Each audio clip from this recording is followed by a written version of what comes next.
Bonjour à tous. Moi, je voulais d'abord remercier Rémi de m'avoir proposé d'intervenir aujourd'hui à ce colloque. En fait, pendant des années, j'étais à votre place, dans le public, à écouter et puis à rêver de pouvoir travailler dans ces contrées nordiques. Et donc, je suis très contente et puis même un peu émue d'être là aujourd'hui, un peu de l'autre côté de la barrière et de vous faire part donc de recherches que je mène sur le renard arctique en association avec l'Université du Québec à Rimouski. En fait, j'ai fait une partie de mes études au Québec. Je suis française, maintenant donc en poste au Muséum d'histoire naturelle de Paris. Ma spécialité, c'est la génétique et génomique des populations animales. Mais j'ai rejoint en 2009, dans le cadre d'un stage postdoctoral, donc Dominique Berthaud et Joël Betty, de la chaire de recherche du Canada en biodiversité nordique, donc à l'UQAR, et je me suis donc intéressée au renard arctique. Et grâce à eux, j'ai attrapé le virus polaire. Je vais d'abord vous parler un peu de choses basiques qu'on présente depuis hier, pour ceux qui sont là avec nous depuis hier. Mais évidemment, la biodiversité, c'est un réseau. Et quand on s'intéresse à une espèce animale, évidemment qu'on va s'intéresser à toutes les relations que cette espèce mène avec les autres espèces de ce réseau. Et donc, vous trouvez en haut, au niveau des prédateurs, le renard arctique. Donc nous, avec Dominique Berthaud et Joël Betty, l'équipe s'intéresse au renard arctique, mais bien sûr qu'on va travailler en collaboration avec les autres équipes qui s'intéressent à toutes les autres espèces du réseau trophique, donc les autres prédateurs. Vous avez des prédateurs aviaires, vous avez aussi les herbivores et les plantes, donc le couvert végétal. Ça, Esther nous en a parlé hier. L'idée, c'est qu'évidemment, on travaille sur le renard arctique, on s'intéresse aux autres espèces dans le cadre de cette biodiversité, mais on va aussi travailler, évidemment, sous la forme de réseau, et la recherche est un réseau quand on s'intéresse à la biodiversité, puisqu'on va collaborer avec les autres équipes de recherche qui travaillent sur les autres espèces biologiques. Vous avez ici en bleu toutes les stations de recherche qui existent en Arctique, et puis différents réseaux qui en fait sont des consortiums de recherche internationaux, où les différents pays qui sont concernés par l'Arctique finalement partagent des protocoles, partagent des données et des bases de données. Donc vous avez la Russie, le Danemark pour le Groenland, la Norvège, le Canada, les États-Unis. Donc on travaille en réseau, transdisciplinarité et collaboration internationale.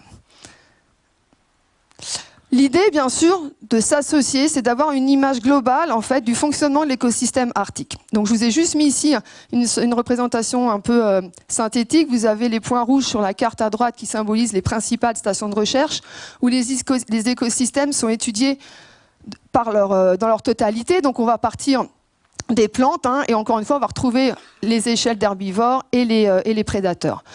Vous voyez que ça, c'est pour comprendre un fonctionnement global de l'écosystème arctique, mais en fait, il y a des spécificités aussi au niveau local.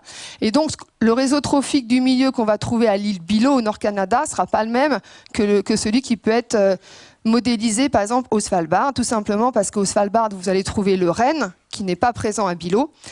Et inversement, on va pouvoir trouver au Groenland le bœuf musqué, qui n'est pas présent non plus à Bylot.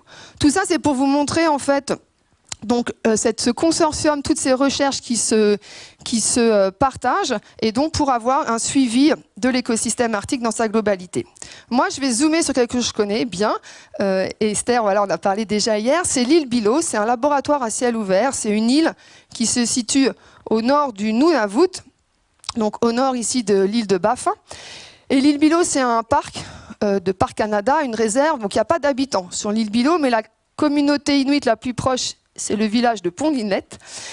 Et donc, en fait, on va zoomer un peu, je vous parlais d'un consortium international, mais à l'île Bylot, en fait, c'est un consortium canadien. Vous avez des différentes équipes de recherche du Québec, du Canada, qui s'organisent et qui font du terrain ensemble, pendant que certaines équipes vont s'intéresser, comme Esther, aux plantes, au couvert végétal, d'autres vont s'intéresser aux herbivores, aux limicoles, aux oiseaux, et d'autres vont s'intéresser aux prédateurs aviaires et aux renards, dans mon cas, avec l'Université du Québec à Rimouski.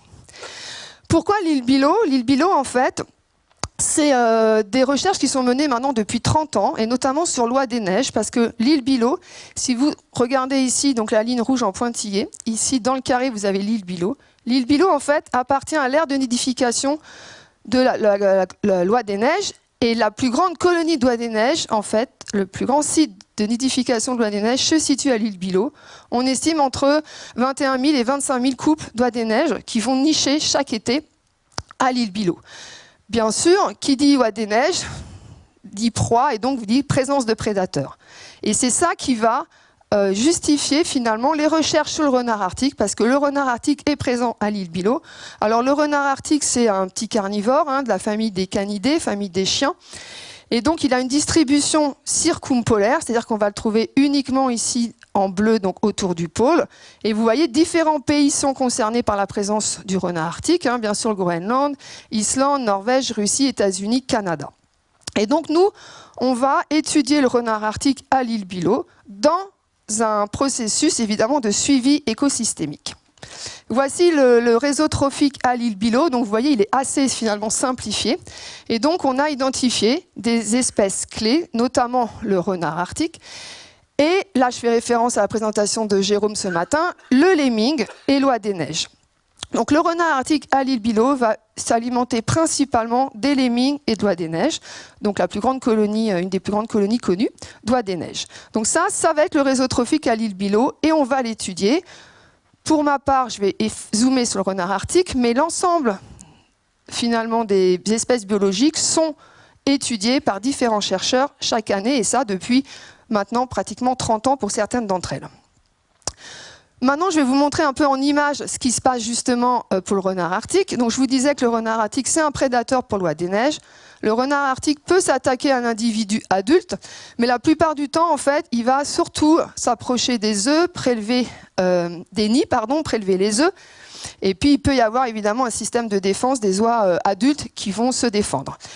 Les renards les plus courageux vont s'attaquer directement aux petits poussins. Donc là, vous avez un petit poussin dans la gueule du renard arctique. Et donc, évidemment, avec cette présence de la colonie d'oie des neiges, les renards arctiques ont un peu un buffet disponible en tout temps, en tout cas chaque été, un peu en abondance. Il y a cette ressource alimentaire que constitue l'oie des neiges pour le renard. Il y a deux espèces de lemmings à l'île Bylot, le lemming variable et le lemming brun.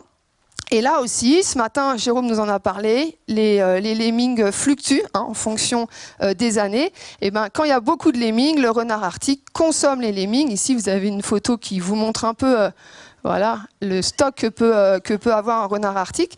Donc là, les lemmings ne vont pas être consommés en une seule fois. En fait, le renard arctique va constituer des stocks de nourriture qu'il va enterrer autour de la tanière, ou en tout cas à une distance assez proche de la tanière. Et donc, ça va lui constituer une réserve d'alimentation pour les périodes plus difficiles et surtout pour l'hiver. Maintenant, je vais vous partager avec vous un peu cette expérience professionnelle qui en fait était une... Ouh là là, pardon, tout a été passé. Voilà. Une expérience professionnelle, mais au-delà de ça, c'est une vraie expérience de vie, puisque en fait, on va faire du terrain, on va partir sur le terrain donc, pour voir les renards, pour les capturer. Et je vais vous partager un peu avec vous l'habitat, l'univers en fait, qu'on découvre quand on travaille comme ça sur le renard à l'île Bylot. Vous avez ici à gauche donc l'île Bylot qui est représentée. Et en fait, la zone d'étude est seulement cette zone noire. En fait, l'île Bylot est constituée de hauts plateaux, de vallées glaciaires. Donc, on n'a pas beaucoup de possibilités d'évoluer dans cette région. Donc, l'aire d'étude, où toutes les équipes de recherche s'intéressent au réseau trophique, travaillent dans cette zone. C'est une zone qui fait environ 600 km². Vous avez ici les étoiles qui représentent les deux camps principaux. Et la zone ici grise, c'est la colonie d'oie des neiges. Et tous les petits triangles ici, ce sont les tanières de renards. Et nous, évidemment, l'intérêt, ça va être d'aller à ces tanières, de repérer les renards et de les capturer. Puisque, en fait, il va falloir qu'on travaille dans toutes ces zones, l'équipe renard, en fait, on évolue sous la forme de camps itinérants. On ne va pas être dans les camps principaux sur le terrain, on va être sous des formes de camps itinérants qui va changer un peu, on va changer d'emplacement tous les 3-4 jours pour pouvoir explorer et étudier le plus de tanières possible. Donc on va se déplacer en hélicoptère, par saut de puce, tous les 3-4 jours. Ou alors, quand les conditions de neige sont suffisantes, en début de saison, on peut se déplacer en skidoo. Voici nos conditions de vie. Donc on va être sous tente. Donc vous voyez, c'est magnifique. Là, c'est une photo prise en juillet. Donc plus de conditions d'enneigement. On vit sous tente, on va être 2, voire 3 dans l'équipe. On a une barrière de sécurité anti-ours, nous sommes armés. Et on a une antenne satellite pour communiquer avec les camps principaux. Quand est-ce qu'on est à l'île Bylot? La saison sur le terrain va commencer fin mai, quand finalement les conditions environnementales vont être plus clémentes, et surtout quand on va sortir de cette nuit en continu. Donc on va arriver sur le terrain fin mai, Et puis on va y rester jusqu'à la fin août. Juillet-août, c'est les 2 mois les plus sympathiques hein, sur le terrain. Il y a déjà plus de neige au sol et on a des températures un peu plus clémentes, autour de 5 à 7 degrés. On a atteint un été les 13 degrés, donc c'était vraiment les grosses chaleurs à Bilot. Et on a surtout le jour en continu, donc c'est plutôt agréable, on peut travailler non-stop. Pourquoi en fait cette saison, au-delà de conditions finalement de travail assez clémentes, pourquoi cette saison est si importante? Parce qu'elle correspond à un cycle, à une période dans le cycle biologique du renard qui est très intéressante. Vous avez, les renards vont se retrouver en fait en mars-avril pour s'accoupler. Et c'est là qu'ils vont s'établir dans une tanière. Donc le couple de renards va s'établir dans une tanière. Puis ensuite, vous allez avoir la naissance des petits en mai-juin. Vous allez avoir donc les renards. La vie à la tanière va s'installer. Les renards vont sortir, prendre des lemmings, aller chercher les œufs d'oie des neiges. Ils vont les ramener à la tanière. Et vous avez en juillet la sortie des jeunes. Et ensuite, en juillet-août, une vraie vie s'observe aux tanières. Et donc nous, on va être sur le terrain à ce moment-là et on va pouvoir observer tout ça. On va pouvoir voir si des renards se sont installés, s'il y a eu reproduction. Et donc, dans un premier temps, on va s'intéresser aux tanières qui sont dites actives. Ça veut dire que des renards vont être installés à la tanière. Et ensuite, s'il y a eu reproduction, ces tanières vont être encore plus l'objet de notre intérêt. Voici en mai, fin mai, quand on arrive à l'île Bilot, les conditions. Vous voyez, ici, on aperçoit un renard. Donc là, les renards sont encore en mai avec leur fourrure d'hiver. Donc le renard arctique, l'hiver, il est blanc. Hein. Ça, parfait biomimétisme avec son environnement, camouflage extrême. Cette fourrure, elle est très épaisse, donc elle permet au renard de supporter les températures très froides l'hiver. Les vents aussi extrêmes, les conditions de neige. C'est cette fourrure-là qui est recherchée par les Inuits lors de la capture, la chasse et le trapage du renard arctique. Et ce renard arctique, l'hiver, il est actif. Hein. Il n'y a pas d'hivernation ou d'hibernation chez le renard arctique. Tout l'hiver, il va donc se déplacer à la recherche de nourriture, souvent solitaire. Et puis, à des périodes de repos, ça c'est la position un peu stratégique, où il va s'enrouler la truffe dans la queue pour limiter toute la perdition de chaleur. Voici un renard en pleine mue. Donc le renard va muer, va perdre cette fourrure d'hiver en juin. Et donc là, vous avez un renard arctique qui commence à laisser apparaître, vous voyez, la tête, les pattes, la croupe arrière, la croupe de couleur sombre. Et ici, vous voyez, c'est un renard à l'île Bilot avec sa magnifique fourrure d'été. Alors, à Bilot, je ne sais pas si vous savez que le renard arctique, il peut être de différents morphotypes. Donc, à Bilot, ils sont plutôt comme ça, blancs et bruns. Mais il y a des renards tout noirs aussi, surtout en Islande ou en Norvège, qu'on appelle les renards bleus. Ça, c'est une mutation génétique qui n'existe pas à Bilot. Il y a un individu qui a été observé il y a 3 ans.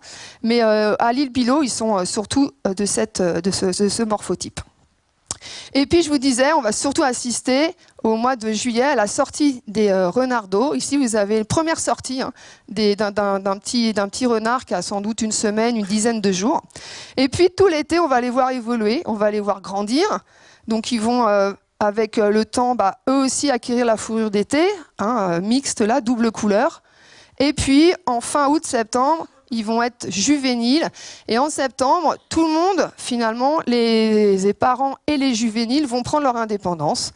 Tout le monde va quitter la tanière et tout le monde va vaquer à ses occupations pendant tous les mois d'hiver. Donc voici un peu, voilà, c'était en image un peu le cycle biologique du renard arctique. Maintenant, notre travail. Donc quand on arrive sur le terrain, on va, dans un premier temps, évidemment, s'intéresser aux tanières et essayer de repérer les tanières où il y a de l'activité, où des renards se sont installés. Alors voici une tanière. Donc vous voyez, en fait, c'est une monticule comme ça, naturelle, dans lequel les renards sont venus creuser des galeries hein, souterraines.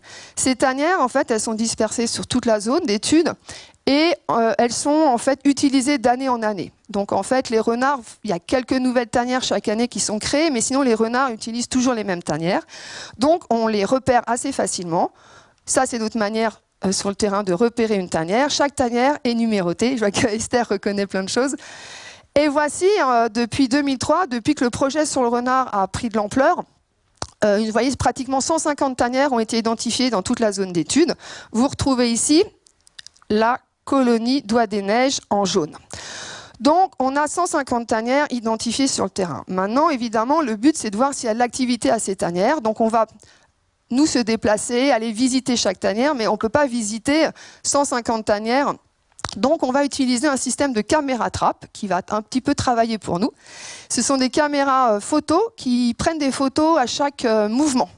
Donc, dès qu'il y a un déplacement de quelqu'un ou de quelque chose devant cet appareil, une photo est prise avec la date, l'heure et aussi la température extérieure. Donc, voici le genre de photo qu'on obtient. Donc là, vous voyez, vous avez la date, vous avez l'heure, la température. Donc, on sait qu'à cette tanière, ce jour-là, à cette heure-là, eh ben, il y a un renard, finalement, qui est établi dans cette tanière. Ce qui nous intéresse, nous, c'est de savoir s'il y a des couples, parce qu'on va s'intéresser à la reproduction. Donc là, vous voyez, 2 renards sont installés à cette tanière. Donc, pour nous, ça va être une tanière, sans doute, à aller visiter. Ce qui est intéressant avec ces caméras trappes, c'est qu'on a aussi beaucoup d'informations, finalement, sur la vie à la tanière, et notamment sur les sorties des renards pour aller chasser. Et puis ici, vous voyez, ce renard, il a un lemming dans la gueule. Donc on va pouvoir avoir plein d'informations sur ce qu'il mange, à quelle fréquence et en quelle quantité. Bien sûr, on va pouvoir assister, grâce à ces photos, à la première sortie des jeunes de la tanière. Donc vous voyez, on est le 23 juin.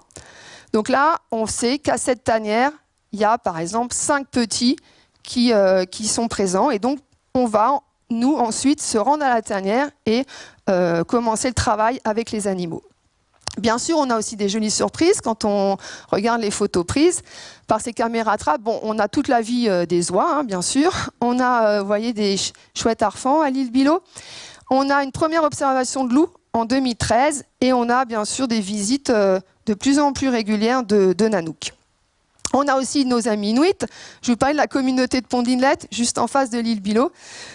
Les Inuits de Pont d'Inlet viennent régulièrement sur Bilot pour se promener, pour cueillir des petites baies, aussi pour chasser, pour trapper le renard. C'est surtout évidemment quand le renard a encore sa fourrure d'hiver, donc surtout en mai. Et donc forcément, on a des jolies prises de photos sur nos caméras trappes. Une fois qu'on a identifié une tanière où il y a eu de la reproduction, donc où il y a des petits, nous, c'est ce qui va nous intéresser. On va se rendre sur ces tanières et on va capturer les renards. On va utiliser des pièges à pattes. C'est les mêmes que les trappeurs, à la différence que, bien sûr, ces pièges sont faits de manière à ne pas blesser l'animal. Donc, au lieu d'avoir les dents, là, sous forme de crans, là, sur le côté, on va avoir des caoutchoucs. Ce piège va être enterré dans un périmètre de 5 km autour de la tanière, parce qu'en fait, les renards vraiment sortent souvent de la tanière, se dispersent pour aller chercher la nourriture et reviennent à la tanière. Donc, sur 5 km, on va placer une dizaine, une quinzaine de pièges. Le piège est enterré ici, et pour attirer le renard, on va utiliser 2 types de leurres.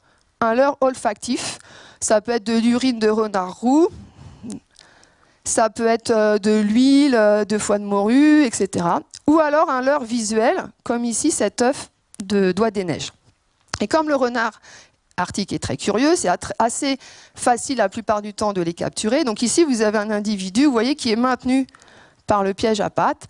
La plupart du temps, en fait, les renards ne se débattent pas, sont même plutôt très résilients. Ils vont se tapir et attendre finalement qu'on s'approche. Pour les jeunes, évidemment qu'on ne va pas utiliser les pièges à pattes, il y aurait des risques de blessures. Donc on va utiliser directement des cages qu'on met sur la tanière, avec là aussi de l'appât, du beurre de cacahuète, de la sardine. Et donc on piège les jeunes là aussi assez facilement. Pourquoi on les piège? Tout simplement parce qu'en fait, on va faire tout un tas de mesures et aussi de prélèvements. Donc, on va d'abord pratiquer en fait un peu un état de santé comme ça général. On va regarder s'il n'y a pas de blessure apparente. Ici, vous avez un individu adulte maintenu par Dominique Berthaud, donc le responsable du projet. C'est pour vous donner un petit peu aussi la taille. Hein. Le renard arctique, c'est 4-5 kilos, donc vraiment un petit chien. Certains individus, la plupart du temps, les femelles, on va les endormir parce qu'on est en période de reproduction. Donc il y a les petits qui sont présents à la tanière et les femelles peuvent développer quand même du stress, de l'agressivité. Donc on va, la plupart du temps, quand c'est nécessaire, les endormir. On va faire tout un tas de, je vous disais, de mesures. On va les peser, on va les mesurer. Et on va aussi regarder l'état des dents, de la dentition. Ça nous permet de faire un petit état de santé, petit bilan de santé des renards et aussi d'avoir une idée de leur âge, puisqu'en fonction du stade d'usure dentaire, on va pouvoir déterminer des catégories d'âge. On va également faire des prises de sang. pour tout ce qui va être ensuite analyse moléculaire, mais aussi analyse isotypique. Et on va également faire des prélèvements de poils. Et on va surtout les marquer. Nous, ce qui nous intéresse, c'est de travailler à l'échelle populationnelle. Donc, pour travailler à l'échelle populationnelle, répondre à la question combien il y a de renards arctiques à l'île Billot, il faut qu'on puisse finalement les compter. Et ce qui nécessite de pouvoir les identifier individuellement. Donc, on utilise un système qui est mis au point dans plein d'endroits et sur les renards arctiques, comme en Islande ou en Norvège. C'est des tags d'oreilles qui sont de couleur.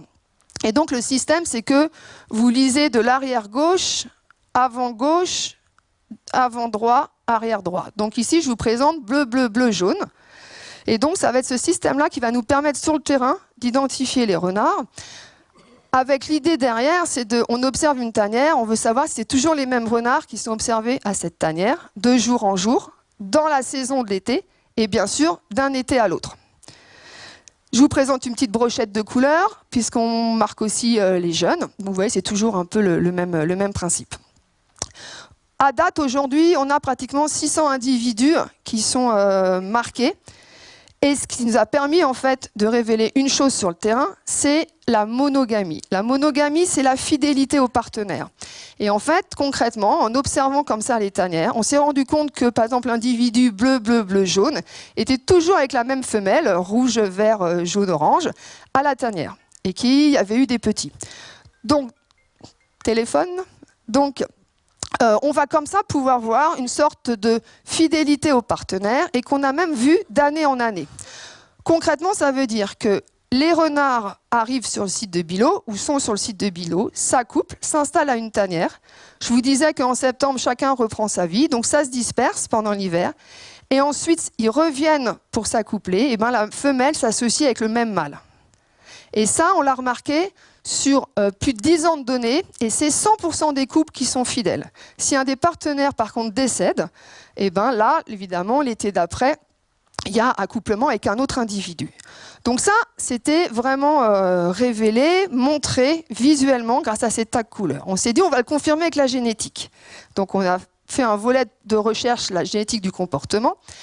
Et là, je vous disais, visuellement, on a constaté que 100% des couples étaient stables au sein d'une saison d'été, mais aussi d'année en année. Et ben, la génétique nous a montré que ce n'était pas le cas, puisque un tiers des portées, en fait, sont d'une paternité extra-conjugale. Qu'est-ce que ça veut dire? Ça veut dire qu'en fait, vous avez des tanières. Ah oui, j'ai pas le droit de bouger. Vous avez des tanières où le père social, c'est le père qu'on observe à la tanière, qu'on voit, nous, à la tanière, avec la femelle, s'occuper des jeunes. Vous avez le cas où ce père social présent à la tanière est le père génétique. On parle de paternité intraconjugale. Donc c'est bien finalement ce qu'on nous on pensait observer. Et bien pour un tiers des tanières, ce qui est quand même beaucoup, ce père social, donc présent à la tanière, qui s'occupe des petits, n'est pas le père génétique. Donc on parle de paternité extraconjugale. Donc ça, c'est la génétique qui l'a montré. Et c'était assez nouveau d'ailleurs de parler donc de non-monogamie finalement chez le renard arctique. On a poussé les études un peu plus loin et on s'est intéressé en fait à la notion de territorialité et de parenté génétique. Et on a montré qu'en fait, quand par exemple, il y avait beaucoup de nourriture, si vous regardez les tanières qui sont dans la colonie d'Oie des Neiges, donc avec la ressource alimentaire disponible en continu tout l'été, en fait, les renards qui occupent les tanières dans cette région-là sont finalement parentés. Donc, ils sont liés génétiquement, beaucoup plus que les renards qui sont hors de la colonie. On a poussé là aussi, en fait, une réflexion un peu plus loin et on l'a vérifié au niveau génétique. Et on s'est rendu compte que pour les femelles qui occupaient les tanières à côté de la colonie d'Oie des Neiges, donc là où il y avait beaucoup de nourriture, ben c'était ces femelles-là qui étaient finalement les moins fidèles.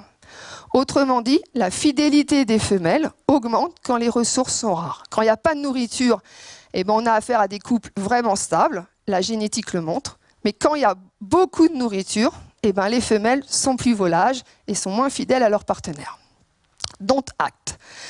Une autre question qui a interpellé l'équipe, c'est bon, maintenant on a une bonne vision de ce qui se passe sur le terrain l'été, on connaît assez bien finalement, même s'il y a encore beaucoup de questions en suspens, mais finalement ce qu'on observe l'été à Billot. Mais qu'est-ce qui se passe l'hiver en fait? Quand les renards quittent Billot ou pas d'ailleurs, est-ce qu'ils se déplacent?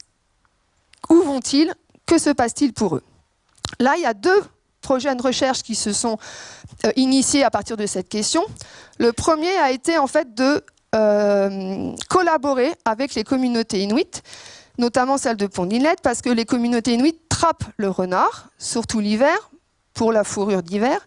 Et donc, ils ont une parfaite connaissance de la présence des renards en hiver et où les trouver, et puis leur abondance et leur effectif.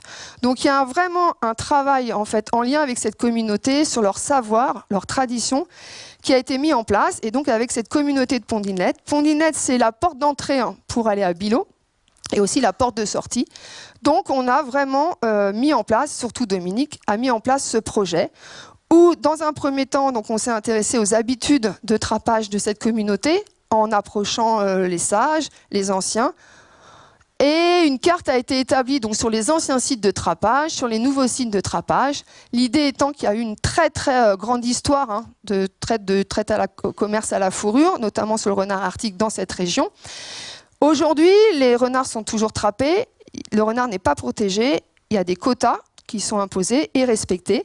Et notamment, en fait, le renard, juste localement, la fourrure sert, vous voyez, de bonnet ici, enfin de capuche pour les manteaux traditionnels. Donc, il y a un vrai savoir, finalement, à partager avec ces communautés.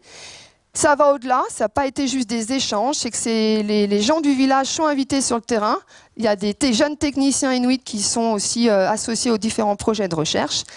Et également, quand on finit chaque session de terrain, on partage avec la communauté l'expérience de l'été, les questions qui s'offrent à nous.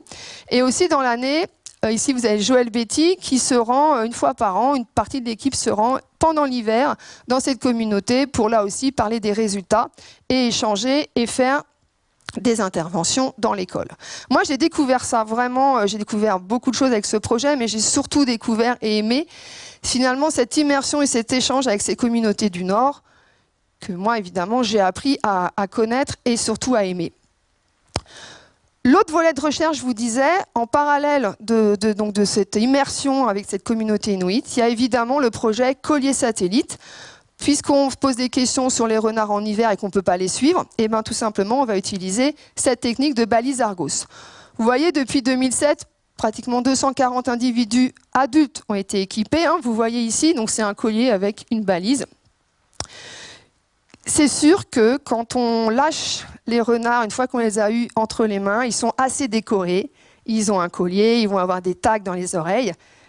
On a toutes les autorisations pour le faire. Et tous les protocoles sont respectés. Voici quelques résultats. Ça, c'est pour vous montrer un instantané d'été. Donc là, c'est un suivi par balise, mais uniquement l'été. Et vous avez 2 cas de situation. Rappelez-vous, je vous ai dit que le renard pouvait aussi consommer des lemmings. Et ce matin, Jérôme nous a très bien expliqué, il y a des années pic de lemmings et des années crash de lemmings. Pic de lemmings, il y a beaucoup de lemmings sur le terrain. Crash de lemmings, il y a moins de lemmings disponibles pour le renard. Ici, on est dans une année pic de lemmings. Ça veut dire beaucoup de nourriture, beaucoup de lemmings. Chaque bulle ici de couleur représente le domaine vital d'un renard équipé d'un collier. Ce qu'on constate tout de suite à l'œil, c'est que vous avez beaucoup de renards, vous avez des bulles plutôt restreintes, réduites, et surtout qui se superposent. Ça veut dire que quand il y a beaucoup de lemmings, les renards finalement montrent moins de territorialité, ils se supportent, ils partagent le territoire, ils partagent la ressource alimentaire. Dans une année où il y a moins de lemmings, regardez là les bulles, elles sont beaucoup plus étendues et elles se superposent nettement moins ici, dans cette région nord. Donc là, il y a moins de ressources alimentaires, moins de lemmings, les renards sont beaucoup plus territoriaux et doivent parcourir beaucoup plus de distance pour trouver de la nourriture. C'est un petit peu différent ici, ça se superpose toujours, parce que rappelez-vous ici, en fait, il y a la colonie d'oies des neiges. Donc quand il y a moins de lemmings, les renards, évidemment, se nourrissent principalement de la colonie d'oies des neiges. Et comme il y a des œufs et des poussins à outrance, ils partagent le territoire. Là, on dézoome un petit peu et là, je vous montre les résultats en ce qui concerne les suivis pendant l'hiver. Il a été mis en évidence par Sandra Ley, qui a fait donc sa thèse à l'île Bilot sur le renard. En fait, 3 types de comportements du renard l'hiver. Vous avez, dans un premier temps, pour 80% des renards qui ont été suivis par collier, des renards qui restent à l'île Billot pendant l'hiver. Donc en fait, ils restent à l'île Billot, vous voyez qu'ils vont explorer un petit peu la banquise. Il faut avoir conscience que l'été ici, évidemment, Billot est une île, donc vous avez l'eau de mer, mais l'hiver c'est de la banquise. Donc les renards, vous voyez là, ce renard-là, il a un petit peu exploré la banquise, mais sinon, ces renards-là passent l'hiver à l'île Billot et vont s'alimenter soit des stocks de lemmings qu'ils ont pu faire, soit un peu de toundra recouverte. Et puis vous avez deux types de comportements autres, très intéressants. Vous avez pour 5% des renards à l'île Billot qui vont être considérés comme des migrants. C'est-à-dire que vous voyez, ils vont quitter Billot et ils vont explorer finalement des zones beaucoup plus étendues sur la banquise et revenir à l'île Billot le printemps suivant pour s'accoupler et se reproduire. Et vous avez des individus dits nomades, où là, ils vont quitter l'île Billot et ils vont parcourir des distances incroyables, et ils ne vont pas revenir à l'île Billot, ils vont se reproduire et s'installer ailleurs. Là, vous avez en détail deux exemples. Donc, en rouge, ici, un individu migrant, et en noir, ici, une femelle individu nomade. Si vous vous concentrez donc sur le rouge, vous avez un individu qui a été capturé, équipé d'un collier, puis ensuite, pendant l'année, vous voyez, il a exploré la banquise et il est revenu se reproduire à l'île Billot. En tout, ce mâle-là a parcouru plus de 2500 km en un an. Par contre, regardez la trajectoire en noir. Une femelle capturée à l'île Billot, et elle a tiré vers le sud, elle est remontée, et puis en fait, elle est allée se reproduire. Peut-être, on ne le sait pas, mais en tout cas, elle a passé beaucoup de temps ici, elle a passé l'été suivant ici. Sans doute qu'elle a trouvé une tanière. Sur une autre île, donc sans revenir à l'île Billot. Au total, cette femelle, en un an, elle a parcouru quasiment 5000 km. C'est énorme et c'était insoupçonné pour le renard arctique. Si on regarde en fait l'aire de distribution, en tout cas l'aire ici de déplacement, regardez la femelle en tout, elle se situe dans une zone de plus de 300 000 km². C'est énorme. Et ça, c'était des données qui étaient connues pour l'ours polaire, mais absolument pas pour le renard arctique. Pourquoi? Quelle est en fait l'hypothèse qu'on émet? C'est qu'on pense que le renard arctique, l'hiver, va suivre l'ours polaire. Et il est opportuniste l'hiver, c'est-à-dire qu'il va vraiment prendre toutes les possibilités d'alimentation qui s'offrent à lui. Et donc, il va se nourrir des carcasses laissées par l'ours polaire. C'est ce qui expliquerait tous ces déplacements aussi lointains. Ici, là, c'est important. Moi, je milite pour le renard arctique. Parce qu'on dit l'ours polaire, seigneur de l'Arctique, c'est vrai. Mais là, on parle d'un autre gabarit qui va faire les mêmes distances dans les mêmes conditions environnementales. Donc, je milite pour le renard arctique pour qu'il se retrouve aussi en pole position en termes d'adaptation pour l'Arctique. Maintenant, je vais vous faire part des quelques résultats aussi donc, liés justement à ce que le renard arctique, comment il se situe dans ces termes aujourd'hui de changement climatique en Arctique. Je voulais juste revenir sur le fait que tout ça, c'est un travail collaboratif. Là, je vous ai parlé de l'île Billot, mais le même protocole est adapté sur les renards arctiques ailleurs, notamment en Islande, au Svalbard. Et donc, 2 fois par an, en fait, toute la communauté qui travaille sur le renard arctique se réunit et partage justement ces protocoles et ces données pour avoir finalement une bonne vision de ce qui peut se passer pour le renard arctique en Arctique. À l'île Billot, évidemment, de manière générale en Arctique, mais à l'île Billot, là encore je parle de ce que je connais, évidemment le plus gros problème pour le renard arctique, ça va être le réchauffement climatique qui va fragiliser son environnement, et notamment en termes de glace et de banquise. À l'île Billot, il a été montré que depuis 1960, il y a une diminution de 5% des glaciers et que la neige fond de plus en plus vite au printemps. Je vous rappelle que l'île Billot, c'est une île, donc l'hiver, elle est entourée par la banquise, et c'est ça qui permet à certains renards de se disperser. S'il n'y a plus de banquise ou si cette banquise est trop fragile, les renards vont se retrouver sur l'île Billot sans l'arrivée de nouveaux renards qui permettront en fait des flux géniques importants. Donc peut-être qu'ici, en fait, on est en pleine transition et qu'il faut absolument surveiller le phénomène de consanguinité chez les renards à Billot, puisque la banquise peut se former de plus en plus tard ou être de plus en plus fragile et donc limiter leur dispersion hors de l'île. Un autre fait important lié au réchauffement climatique, c'est l'extinction des espèces endémiques spécialisées. Les lemmings, ça, ce matin, on en a parlé avec Jérôme. C'est très connu, maintenant très étudié, et c'est prouvé par des faits scientifiques. C'est que voilà, la cyclicité des lemmings évolue et est modifiée. Et notamment, il y a des études donc, qui sont menées en Norvège, au Groenland, ça, Jérôme nous en a parlé, à Billot aussi, par l'équipe Lemming et au Yamal. Et Qu'est-ce que ces études montrent? Ces études montrent qu'en fait, si la cyclicité, ça Jérôme vous l'a montré ce matin, mais je reviens sur les mêmes faits, si la cyclicité des lemmings qui est représentée ici, vous voyez, est beaucoup moins importante, voire inexistante, forcément, moins de lemmings, moins de cycles d'abondance, ça a une conséquence directe sur les prédateurs, et notamment là au Groenland, ça a été montré. Bon, là, les données que j'ai, c'est 98% de réduction des chouettes harfang. Jérôme, ce matin, parlait de 100%. C'est dramatique. Et forcément que là, le renard arctique va faire partie de ces conséquences. Un autre fait lié au réchauffement climatique, c'est les remontées vers le nord de différentes espèces. Ça a été fortement prouvé, là aussi démontré. Je fais de la pub pour le livre de Dominique, qui est sorti donc en 2014, qui recense plein d'informations importantes. Et donc, il est montré que des espèces du sud colonisent le nord, puisque les températures se réchauffent. Qu'est-ce qui se passe concrètement? Ça veut dire que dans la toundra, maintenant, on va avoir des nouvelles espèces, des prédateurs, des charognards, comme deux espèces de corbeaux, les aigles, le glouton et le renard roux.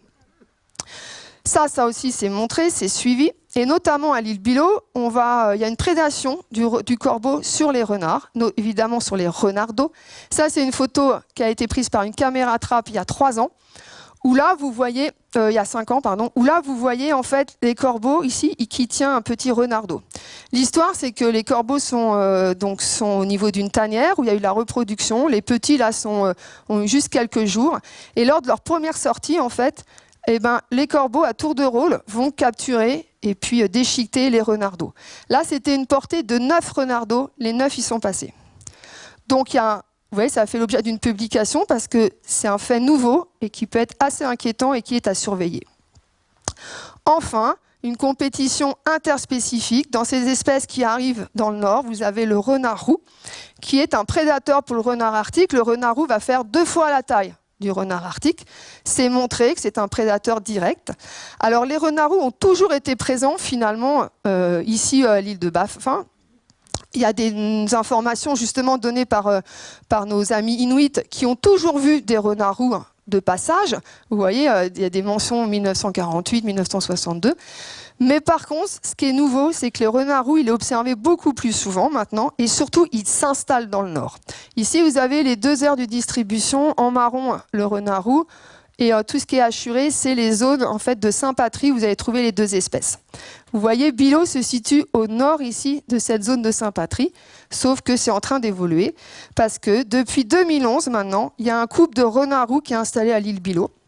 Quand je dis installé, c'est qu'il s'est installé dans une tanière de renards arctiques. Les renards arctiques ont disparu finalement de cette tanière. Il y a même eu des carcasses de renards arctiques trouvées autour de cette tanière, donc il y a une prédation. Ces renards roux, surtout, ils se sont reproduits. Donc il y a eu 2 années où il y a eu de la reproduction, où il y a eu des petits renardeaux roux. Il y a eu heureusement une capture des individus adultes, et donc on a pu suivre pendant 1 an cette famille de renards roux. Et bien figurez-vous qu'ils ont passé l'hiver à l'île Bylot. Donc là maintenant c'est plus juste une observation, c'est une vraie installation du renard roux. L'année d'après, ils ne se sont pas reproduits. L'année d'après, ils se sont reproduits. Et depuis, en fait, alors les jeunes, on n'a jamais eu d'autres observations. Et puis, il y a le mâle qui n'a jamais été revu. Et la femelle, depuis l'année dernière, n'a pas été revue non plus. Ce qui est sûr, c'est que c'est un vrai phénomène quand même qui est observé. Ça a été également montré en Finlande, où là, il y a un vrai suivi depuis 20 ans. Où là, vous avez sur le graphique, vous voyez, vous avez la reproduction et vous avez en bleu le renard arctique, donc qui était vraiment présent dans cette zone. En rouge, le renard roux. Et puis à un moment donné, vous voyez, ça s'inverse. C'est-à-dire qu'il y a un phénomène de prédation, sans doute aussi d'autres paramètres qui jouent, mais à un moment donné, le renard roux devient dominant dans la communauté et le renard arctique disparaît. Donc ça, c'est ce qu'on n'espère pas vivre évidemment à l'île Bylot et qu'on surveille attentivement. Je vais maintenant conclure un peu de manière un peu plus générale, mais l'idée, donc là j'ai focalisé sur ce travail à l'île Bylot, mais l'idée évidemment c'est de comparer avec ce qui se fait ailleurs sur le renard arctique. Le renard arctique a été déclaré comme espèce clé de l'écosystème par le Conseil de l'Arctique, et donc ça veut dire qu'il y a un vrai zoom qui est fait sur le renard arctique, il y a des moyens aussi qui sont donnés pour travailler. Et quel est le futur du renard arctique? Évidemment qu'on espère qu'il n'est pas en train de se faire remplacer par le renard roux dans l'écosystème arctique. Ça voudrait dire qu'il y aurait un bouleversement total de l'écosystème, avec en plus la disparition de la cyclicité des lemmings. Et l'idée, évidemment, c'est de continuer les études comparatives circumpolaires avec l'ensemble des partenaires pour assurer des plans de surveillance de cette évolution et de l'état de santé du renard arctique en Arctique. Là, je refais un peu de pub pour le renard arctique. On était ravis de voir que c'était ni un ours polaire, ni un morse, mais un renard arctique qui était mis en pole position pour sauver l'Arctique. Et voilà, je vais finir en terminant sur mes remerciements les plus grands à mes deux héros, Dominique et Joël, grâce auxquels j'ai pu attraper ce virus polaire. Et évidemment, à l'ensemble des partenaires. Faire du terrain dans le Grand Nord, moi j'ai appris ça en intégrant la communauté canadienne et québécoise, mais c'est évidemment une logistique très importante et donc il faut des moyens pour pouvoir l'assurer. Je vous remercie beaucoup, je vous laisse plonger dans ce regard de renard arctique et j'attends vos questions. Merci. Alors, mesdames, mesdemoiselles, messieurs, bonjour. C'est un vrai honneur pour moi d'être en ce jour avoir invité dans ce colloque arctique afin de vous parler de l'impact du réchauffement sur la biodiversité en Laponie. Alors en Laponie finlandaise, à plus proprement parler, parce qu'il faut bien dire que la Laponie, c'est une région qui s'étend sur 4 pays, à savoir la Norvège, la Suède, la Finlande et la Russie. La Finlande a une superficie d'environ 391 000 km², dont 99 000 pour la Laponie. Et là, sur cette carte, je vous montre tout à fait au nord la station de recherche sur le renne, laquelle n'existe malheureusement plus, où j'ai fait jadis justement mes études sur le comportement des rennes. Il existe encore à ce jour la station d'élevage, la station de l'association des éleveurs de rennes, et c'est donc à 350 km au nord du cercle arctique, au nord de Rovaniemi, qui est la capitale de la Laponie. On dit en Laponie qu'il y a autant de rennes que d'habitants, à savoir 200 000, et une densité de moins de 2 habitants au kilomètre carré. Alors, que nous dit l'Institut météorologique finlandais? Eh bien, il nous dit que la moyenne des températures sur la Finlande a augmenté de 2,3 degrés au cours des 150 dernières années, donc depuis la révolution industrielle. Et en Laponie, les températures ont augmenté d'1,5 degré, ce qui est 2 fois plus que dans le reste du monde. Là, vous voyez donc sur ces courbes, on a l'exemple d'Helsinki, la capitale, Jyväskylä, qui se trouve au centre de la Finlande, et Sodankylä, qui est au nord donc, de la Laponie. Vous pouvez voir qu'il y a une progression donc, des températures qui continuent de s'élever, malheureusement. Alors, ces merveilleux paysages de glace et de neige, eh bien, j'ai donc eu l'occasion de les voir depuis maintenant 21 ans. Il y a 21 ans, c'était mon tout premier séjour en Finlande, où j'ai commencé par étudier l'animal qui était l'élan, et ensuite j'ai enchaîné sur le renne. Et à cette époque, eh bien, je pouvais déjà voir de la neige et de la glace fin octobre. Il faisait déjà moins 20 degrés, imaginez, à cette époque. En février 2001, ça je m'en rappelle très bien, il faisait moins 40 degrés durant 3 semaines consécutives alors que j'observais les rennes tous les jours. Quelques 2 décennies plus tard, tout cela est malheureusement bien fini. Nous avons de moins en moins de jours avec des températures extrêmes de l'ordre de moins 30, moins 40 degrés et moins de jours avec des températures inférieures à 0 degré également. L'hiver arrive plus tard et le printemps arrive plus tôt. Et quand on discute avec les anciens, on s'en rend compte aussi, parce que les anciens, eh bien, ils se rappellent qu'il y a 50 ans, il pouvait déjà y avoir de la neige fin août, début septembre. Moi-même, j'ai pu l'observer en août et en septembre, entre 1999 et 2001. Et puis, certains se rappellent également qu'il pouvait y avoir de la glace jusqu'à la fête de la Saint-Jean, la fête de Juhannus en finnois. Ce sera votre premier mot de finnois aujourd'hui. La fête du soleil de minuit. Alors, que nous disent les modèles de l'Institut météorologique finlandais, encore une fois? Eh bien, vous voyez sur ces cartes, vous avez du bleu dans les années 70-2000 qui représente donc le froid. À l'avenir, à la fin du siècle, cette couleur disparaît. Donc, il va faire de plus en plus chaud. Et les modèles prédisent, donc là encore dans les scénarios les plus pessimistes, avec des émissions de gaz à effet de serre très élevées, sans mesure de réduction des émissions, eh bien ces modèles prédisent que la moyenne des températures à la mi-hiver va augmenter entre 4 et 10 degrés. C'est beaucoup. Et la moyenne des températures, d'une façon générale, augmentera quant à elle de 6 degrés d'ici à la fin du siècle. Nous avons donc un réel risque de voir disparaître ces merveilleux paysages de neige et de glace qui sont si caractéristiques de la Laponie. Et là, vous voyez, une touche poétique, c'est le cœur de glace de la Laponie qui a commencé à fondre, malheureusement. Alors espérons que nous arrêterons justement le réchauffement et la fonte de son cœur. Donc là encore, les climatologues finlandais ont fait des modèles qui nous montrent quelle est la durée donc du couvert de neige, combien nous avons de jours de neige par an. Et on se rend compte, vous voyez là encore, cette fois-ci le bleu ça représente le couvert de neige et à l'avenir de plus en plus de jaune, donc de moins en moins de neige. Et on s'est rendu compte avec ces modèles que d'ici à la fin du siècle, en Laponie, nous devrions avoir un nombre de jours avec le couvert de neige ayant diminué déjà de l'ordre de 20 à 30%. Donc ça va aller très très vite. Certaines personnes pourraient penser que c'est très peu, mais à l'échelle de la planète, c'est vraiment fort rapide. L'Institut finlandais de l'environnement, auquel je suis rattachée, a fait des recherches sur la date de la débâcle et on se rend compte que celle-ci arrive en avance, en moyenne 14 jours au cours des 300 dernières années. Donc là encore, c'est beaucoup, encore une fois, à l'échelle de la planète. Et on se rend compte aussi que l'entrée en glace des lacs et des rivières arrive beaucoup plus tard. D'autre part, la moyenne des températures de l'eau augmente autant que la moyenne des températures de surface. Donc tout ceci affectera la biodiversité aquatique également.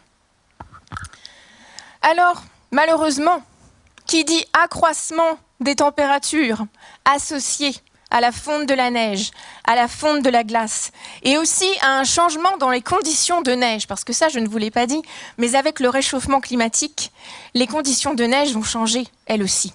À savoir qu'il y aura davantage de croûtes de glace sur le couvert de neige tendre qui empêcheront les animaux, donc de type lemming, et aussi les rennes, de trouver justement leur nourriture puisqu'ils ne pourront pas creuser sous cette croûte de glace, malheureusement. Alors, toute la biodiversité est affectée, c'est terrible.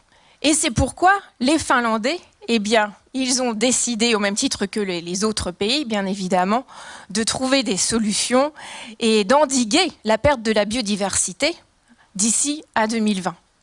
Espérons que nous y arriverons, parce que ça approche à pas de géant. Alors, vous avez peut-être entendu parler de la liste rouge des espèces. C'est une liste donc, qui permet de recenser les espèces qui sont menacées.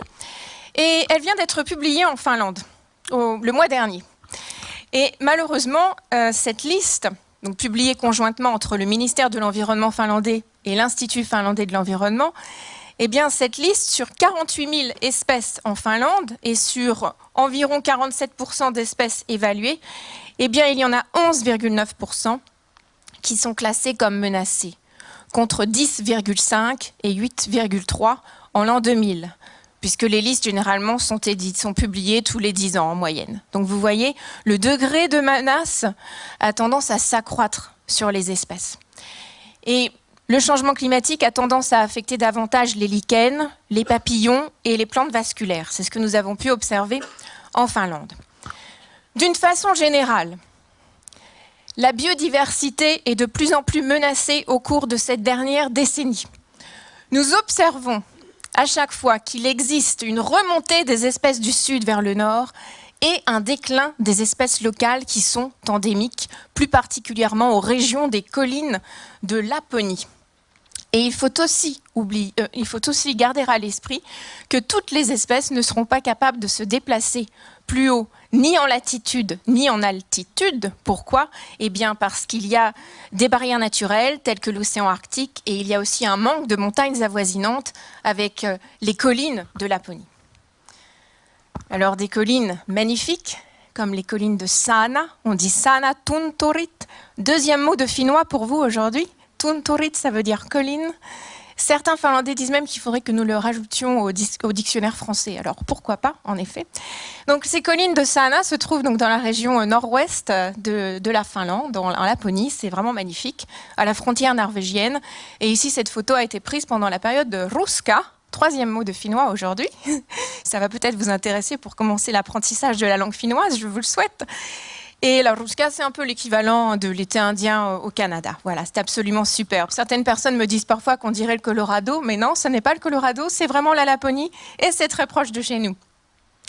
Donc malheureusement, la plupart des espèces qui sont menacées se trouvent dans la région boréale nord et la moitié se trouve précisément dans ces Tunturit, dans les Laponies. Alors, les espèces, d'une façon générale, vont être affectées par la diminution du couvert de neige et par le manque d'isolation procuré par la neige en temps normal, d'habitude. Les espèces vont être affectées par l'avancée de la ligne d'arbres vers le nord. Et on a constaté que tous les 0,6 degrés d'augmentation de la température, les espèces remontaient de 100 mètres. Donc d'ici à la fin du siècle, on arrivera à une augmentation de 350 mètres dans la région nord-ouest de Laponie, qui s'appelle Enontekiö. Je ne vous demanderai pas de retenir ce nom, mais en tous les cas, ça va aller très très vite. D'autre part, l'accroissement des températures au printemps, avec la fonte précoce précisément de la neige, va stresser les espèces, à la fois à travers les températures journalières élevées et les gelées nocturnes plus tardives.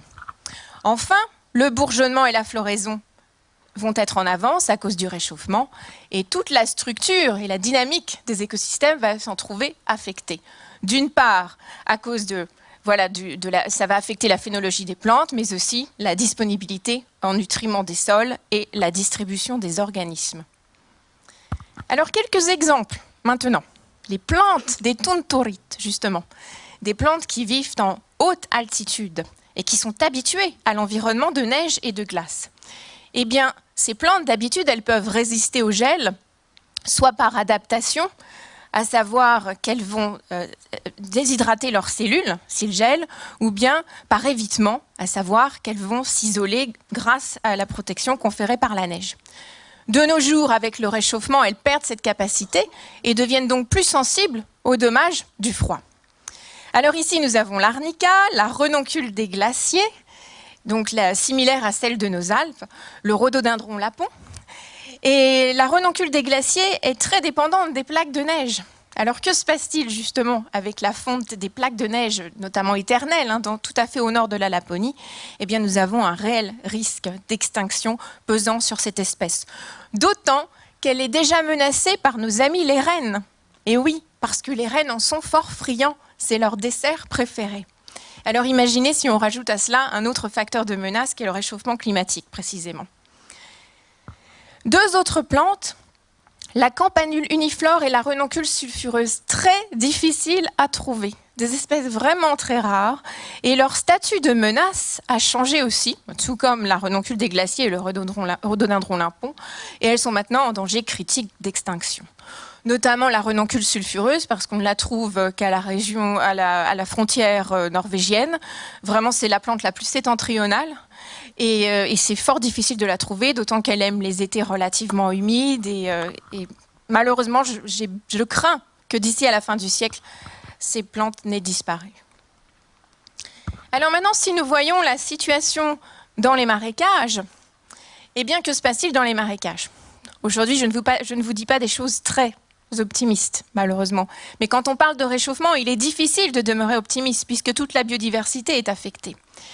Alors, il faut savoir que la moitié des marécages étudiés en Finlande est menacée.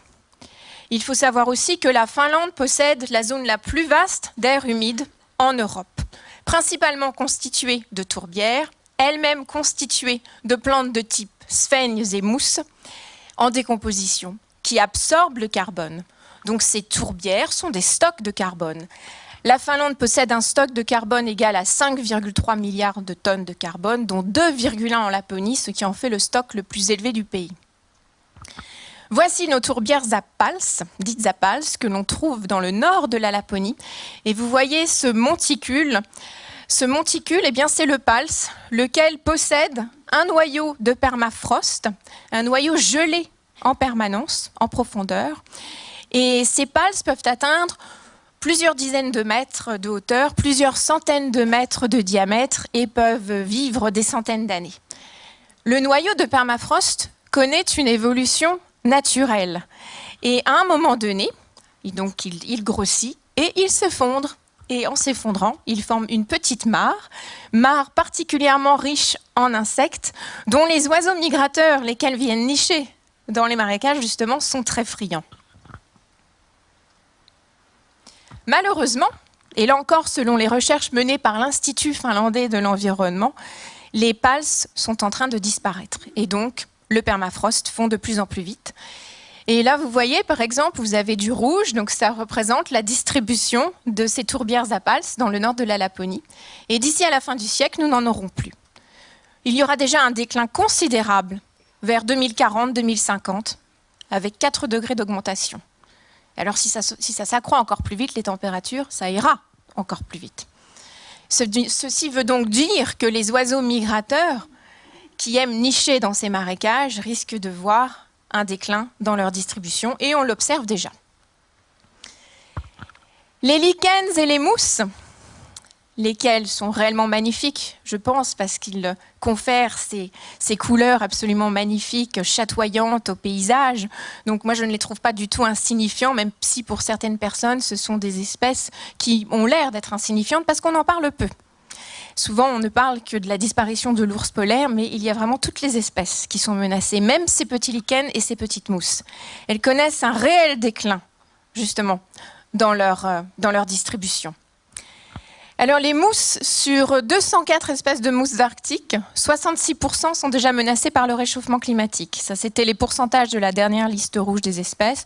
Nous attendons la publication des prochains résultats précis de pourcentage, certainement au cours de cet été.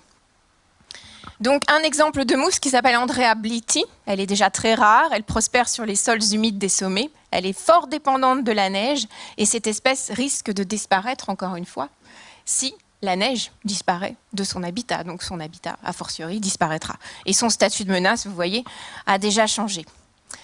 Il faut aussi savoir que les mousses, elles absorbent le carbone. Donc, elles sont très, très importantes, justement, pour le stock de carbone. Il faut garder ça à l'esprit aussi. Les lichens connaissent malheureusement le même destin. Nous avons 20 espèces de lichens dans la nouvelle liste menacées par le réchauffement climatique. Et 47% des lichens de montagne sont menacés par le réchauffement. Ça va très très vite. D'autant que ces lichens connaissaient déjà la menace du surpâturage par les rennes, et oui, de la pollution, de la déforestation, de l'augmentation des populations de cervidés. C'est déjà beaucoup de facteurs de menace. Alors si vous rajoutez à cela le changement climatique, c'est encore pire. Et là, le lichen orange, en l'occurrence, il est dépendant donc des roches calcaires. Et avec le changement climatique, eh bien, de nos jours, qui est devenu sa principale menace, il ne pourra pas se déplacer plus haut dans son aire de distribution. Donc là encore, danger critique d'extinction, peut-être dans la prochaine liste. Malheureusement, j'en ai peur. À moins que nous arrivions à endiguer les choses rapidement. Espérons. La situation concernant les baies n'est guère meilleure.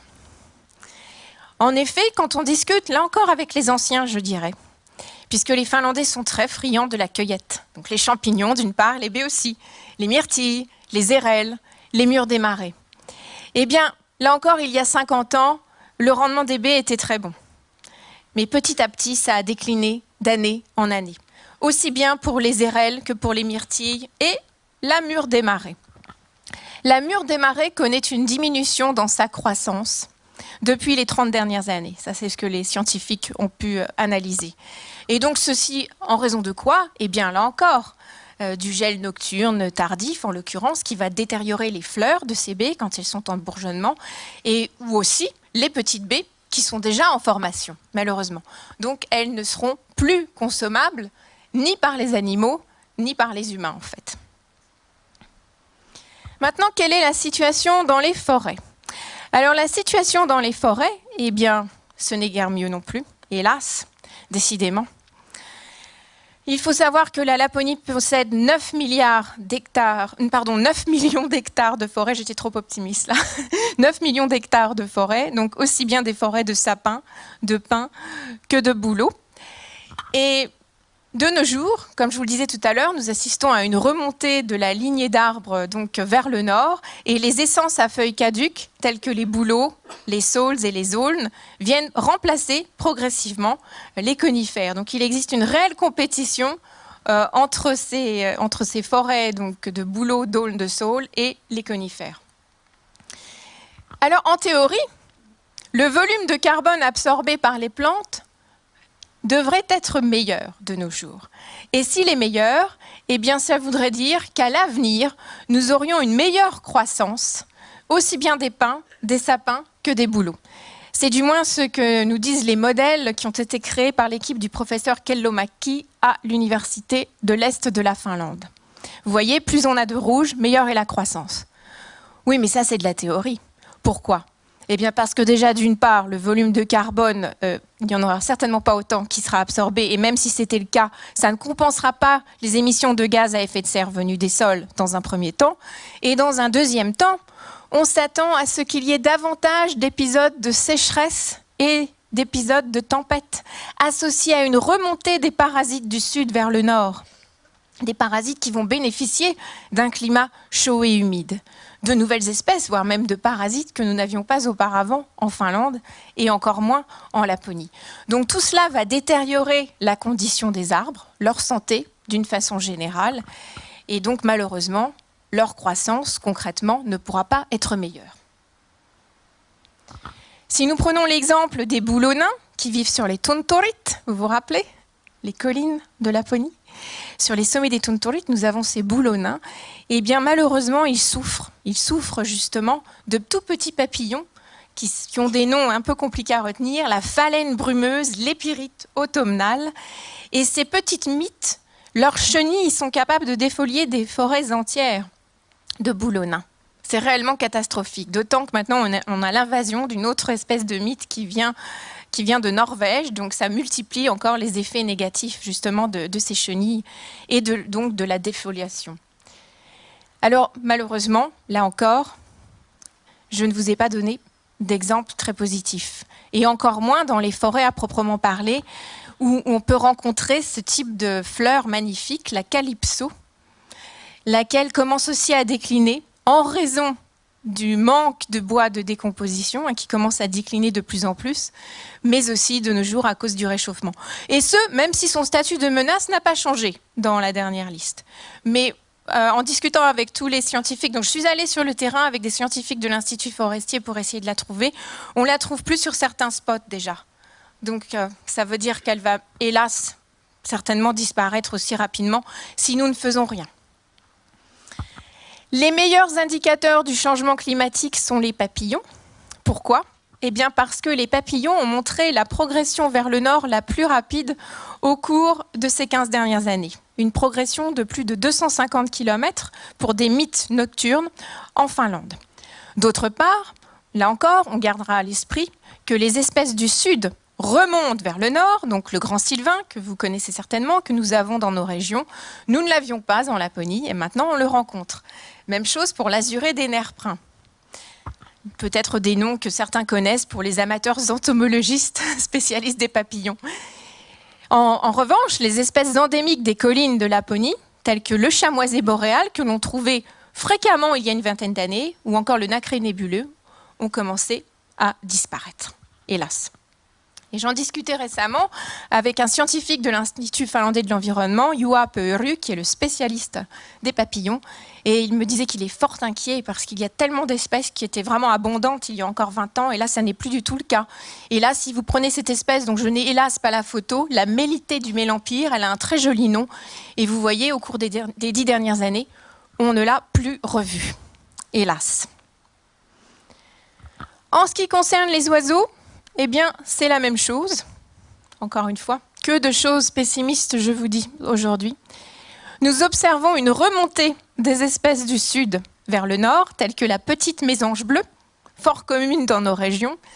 Et sa distribution remonte progressivement vers le nord. En Laponie, nous ne l'avions pas du tout auparavant. Certaines personnes m'ont dit l'avoir vue à la frontière norvégienne, tout à fait en haut, à Kilpisjärvi. C'est possible. Et ça voudrait donc dire que concrètement, ce qui se passe va plus vite que la théorie. En revanche, des espèces locales, là encore des sommets des tontorites, tels que le lagopède alpin, voient leur distribution diminuer. Pourquoi? Eh bien parce que ces oiseaux ont besoin de neige tendre pour creuser leur abri, afin de se protéger d'une part du froid et des prédateurs. Alors en ce qui concerne la situation des oiseaux migrateurs, nous observons à Rovaniemi plus particulièrement, puisque donc, ces observations ont été faites par des ornithologues amateurs, mais aussi scientifiques, nous observons une avancée dans la date d'arrivée de migration. En gros, entre 3 semaines et 1 mois d'avance depuis les années 50. Donc ça va très très vite, là encore. Par exemple, notre petit canard colvert, que l'on trouve tout proche du centre de Rovaniemi, voire même dans le centre, parce qu'on a aussi un lac. Il faut bien le dire que Rovaniemi, c'est une ville où la nature se trouve en plein milieu de la ville. Eh bien, le canard colvert, il arrive maintenant le 2 avril. À l'époque, il arrivait le 23 avril. Et le cygne, eh bien lui aussi, en gros 1 mois d'avance. Donc là, des cygnes qui se trouvent à quelques kilomètres du centre de Rovaniemi. On en a en gros entre 100 et 150 qui viennent nicher sur ce lac en question. Et on s'est rendu compte qu'ils pouvaient rester jusqu'à parfois début décembre. Donc là encore, la migration arrive en avance, mais ils repartent aussi beaucoup plus tard. Alors tout à l'heure, avant d'enchaîner sur le lemming, bon, on peut laisser ça. Je voulais simplement dire que nous avions déjà vu ce qui se passait dans les marécages et que les oiseaux reproducteurs qui viennent nicher dans les marécages, eh bien, ils voient aussi leur habitat décliner parce que nous avons vu que le permafrost fondait, justement. Et on observe déjà qu'il y a en gros 40% du nombre d'oiseaux migrateurs qui viennent, tels que les échassiers dans les marécages. Donc, le 40% du nombre de couples a déjà décliné. C'est beaucoup. Donc, malheureusement, là encore, des exemples guère optimistes.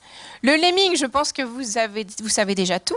Vous avez déjà eu la présentation ce matin. Donc, je ne m'étendrai pas sur le lemming. En fait, je dirais simplement que la situation est la même en Finlande, à savoir que la limite sud de la distribution de notre petit lemming, eh bien là encore, elle progresse vers le nord, vers les rives de l'océan Arctique, fin de tout échappatoire, malheureusement. Et ici, sur ce schéma, donc, qui a été fait par un étudiant de l'Université de Laponie pour l'exposition Changement climatique en Laponie, je vous en parlerai tout à l'heure, eh bien nous pouvons voir la différence entre un mauvais hiver et un bon hiver. À savoir, le bon hiver, vous avez un espace sous-nivéal qui existe entre le sol et le manteau neigeux, lequel permet au lemming de creuser sous la neige tendre afin de trouver sa nourriture préférée que sont les mousses. Lorsque l'hiver est mauvais, le lemming ne peut pas creuser. Pourquoi? Parce que cet espace sous-nivéal est perdu. Et donc cette croûte de glace l'empêche de creuser et donc de trouver, malheureusement, ces mousses. Alors, maintenant, nous allons passer aux mammifères un petit peu plus gros, à savoir l'élan. Donc le premier mammifère que j'ai étudié, le premier cervidier que j'ai étudié en Finlande, en 98 déjà. Alors l'élan, lui, il souffre. Il souffre énormément de ce réchauffement, puisque son seuil de tolérance, c'est 14 degrés. Imaginez. À 20 degrés, il commence à haleter fortement. Alors imaginez quand il fait 28 ou 30 degrés. Moi, quand je les suivais, d'abord, j'avais autant chaud qu'eux, ça il faut bien le dire, c'était insupportable. Et puis d'autre part, plus il fait chaud, plus on a de harcèlement par les insectes. Donc, il n'y a pas que des moustiques, parce que les moustiques ne sont pas les pires pour les élans, mais des tabanides, voilà, des taons, enfin, c'est absolument insupportable. Donc, imaginez pour ces pauvres bêtes qui ne peuvent pas se protéger. Donc, la seule solution pour ces élans, justement, c'était de trouver un échappatoire vers les forêts, dont la canopée est dense et élevée. C'était la seule solution. Et c'est la seule solution. Mais en tous les cas, le fait que davantage de parasites viennent du sud, davantage d'insectes piqueurs, suceurs de sang, eh bien, ça va entraîner une détérioration de leurs conditions corporelles et de leur survie sur le long terme, et donc de leur population également. Alors le renne, nous y arrivons, enfin. Donc ici, c'était un petit renne. Bon, juste pour l'anecdote, il est équipé d'un récepteur cardiaque parce qu'à l'époque, nous étudions leur réponse justement au changement dans les conditions de neige, donc à savoir est-ce que ça les stressait davantage ou non en fonction des variations des conditions de neige et des variations climatiques. Les rennes, ils aiment particulièrement creuser sous la neige, dans des cratères de neige, leurs cratères de nourriture, afin de trouver leur nourriture préférée, que sont les lichens. Donc la mousse, c'était pour les lemmings, les lichens, c'est pour les rennes. Que se passe-t-il de nos jours? Vous vous rappelez, nous avons la croûte de glace. Même s'ils ont des sabots acérés, ça devient impossible de creuser sous cette croûte de glace afin de trouver les lichens. En conséquence, beaucoup d'éleveurs de rennes ont perdu une partie de leur troupeau lorsque les hivers étaient mauvais. Et de nos jours, ils n'ont pas d'autre choix que de compenser, justement, en donnant des granulés ou bien du foin ou encore des lichens qu'ils importent de l'Est de la Finlande. Autrement, ils perdraient leur troupeau. Ce qui est paradoxal. Et ça, si vous voulez, vous pourrez me poser des questions après si vous voulez en savoir plus. Voilà un petit veau renne. Donc là encore, leurs chances de survie de nos jours, eh bien, elles sont de plus en plus mauvaises, en ce sens que, par exemple, si vous avez un hiver donc, qui est très rude, qui est mauvais avec cette fameuse croûte de glace, la condition des femelles donc, peut être mauvaise en hiver lorsqu'elles sont en gestation. Et donc, si leur condition est mauvaise, eh bien, ça va affecter le petit veau qui peut naître malheureusement donc, mort-né, ou encore le jeune veau, il aura des difficultés à survivre si la mère est de piètres conditions, précisément. Et il faut aussi savoir, de nos jours, puisque les gelées arrivent beaucoup plus tard, parfois il neige alors que le sol n'est pas gelé. Ceci entraîne un développement de moisissures sur le sol. Et quand les rennes consomment justement leur nourriture, à savoir pas forcément des lichens, mais aussi des buissons de baies par exemple, ou bien des saules, des aulnes, eh bien que se passe-t-il? Ils absorbent aussi des moisissures. Et en absorbant ces moisissures, eh bien ça va détériorer, là encore, leurs conditions corporelles, et ceci va affecter leurs chances de survie sur le long terme. Et donc, a fortiori, des petits veaux également. Donc voilà, c'était un renne bien sympathique à l'époque qui venait me voir, qui venait me réveiller le matin, en fait, à l'association des éleveurs de rennes. Voilà, c'était la mascotte, en quelque sorte.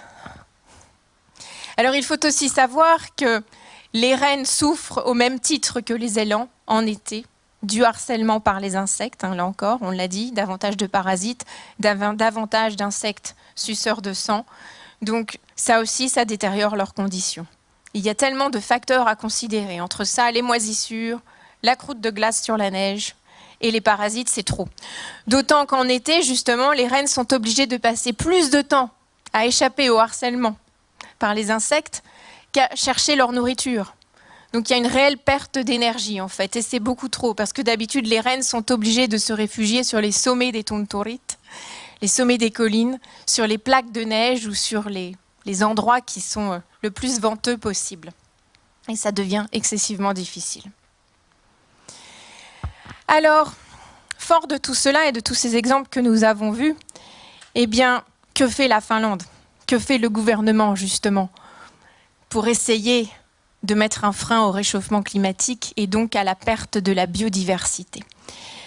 Eh bien, la Finlande a été une sorte de précurseur puisque ça a été le premier pays à adopter une politique d'adaptation au changement climatique déjà en 2005. Et ils ont ensuite établi 2 autres plans, donc un acte sur le climat finlandais et un plan sur le changement climatique. Alors, il faut aussi savoir que la Finlande n'est pas un pays qui pollue le plus. Il ne représente que 1/1000 des émissions mondiales, c'est très peu. Mais en revanche, par habitant, c'est relativement élevé. Et même en Laponie, c'est paradoxal. Et pourquoi c'est élevé?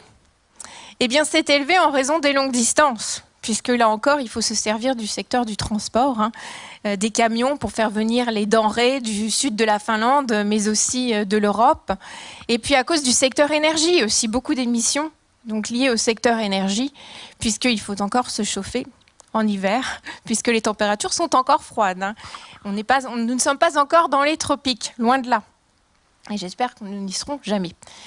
Donc la Finlande a adopté donc une stratégie d'adaptation au changement climatique qui vise à réduire les émissions de gaz à effet de serre le plus rapidement possible d'ici à 2030.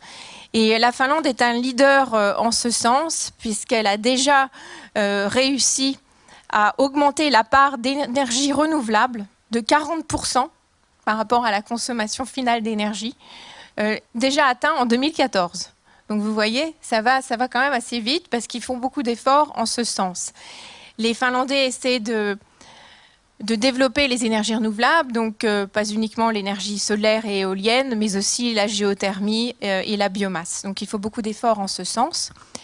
Et la Laponie, quant à elle, eh bien, elle a déjà publié sa liste, c'était en 2011, donc la stratégie d'adaptation au changement climatique d'ici à 2030, qui correspond aux objectifs nationaux et aussi aux objectifs de l'Union européenne de réduire les émissions de gaz à effet de serre d'ici à 2030.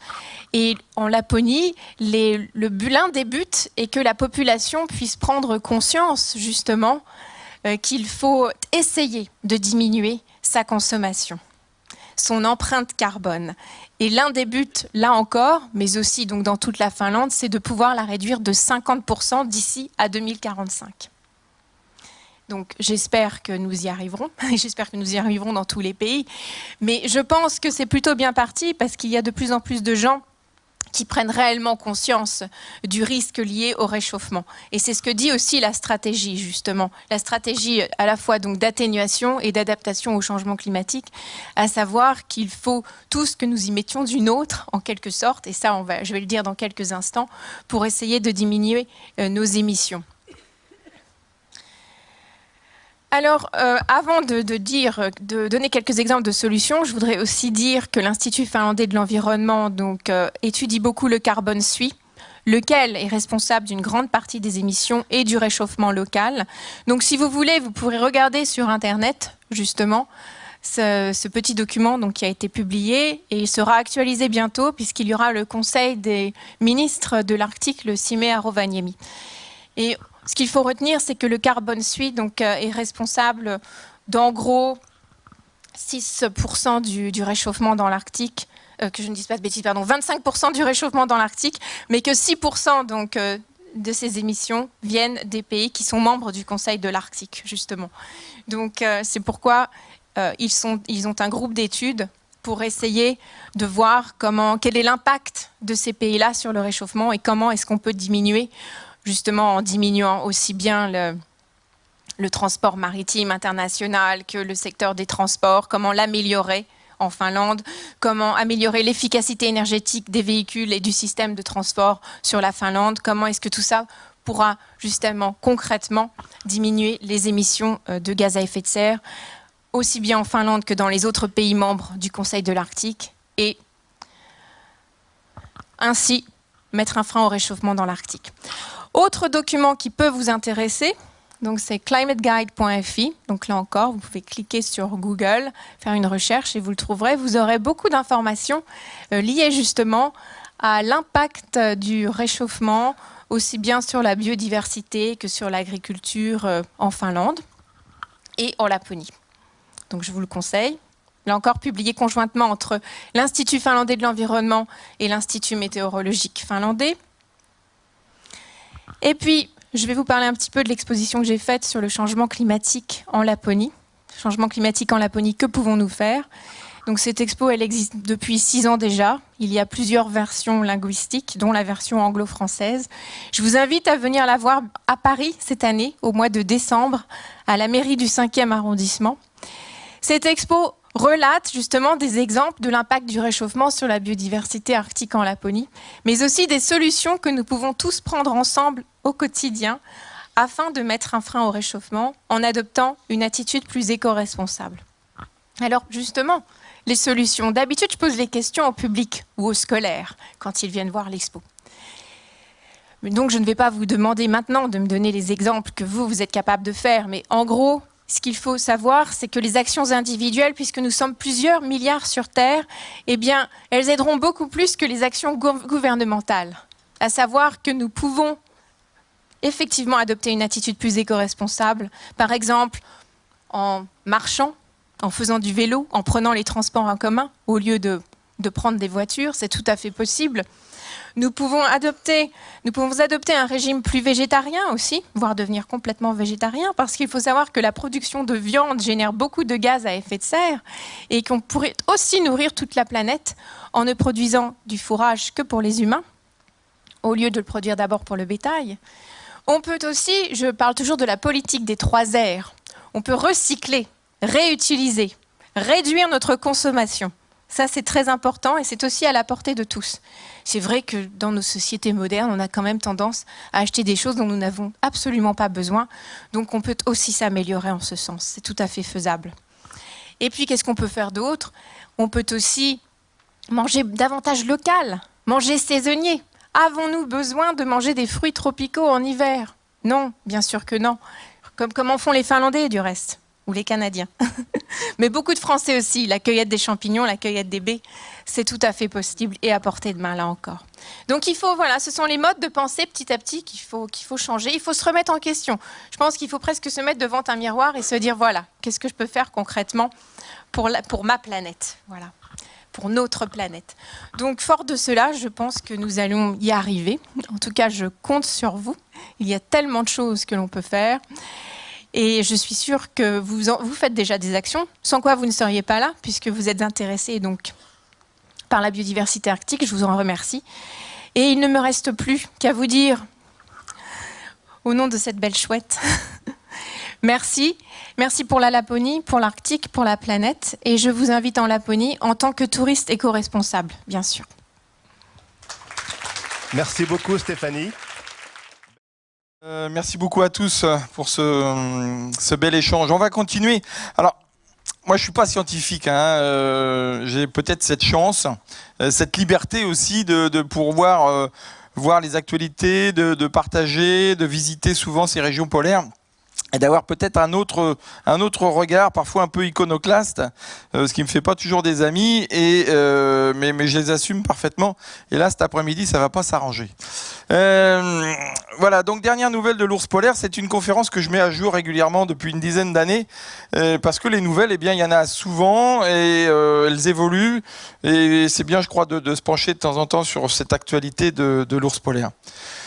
Aussi également parce que Pôle Action, juste en résumé, Pôle Action a commencé par l'organisation de 3 colloques, je pense d'assez haut niveau aussi, qui étaient à l'époque financés par la Fondation du Prince Albert II, donc typiquement sur l'ours polaire, et ça nous a beaucoup apporté, beaucoup de contacts à travers le monde autour de cette espèce assez emblématique, et peut-être un peu trop emblématique.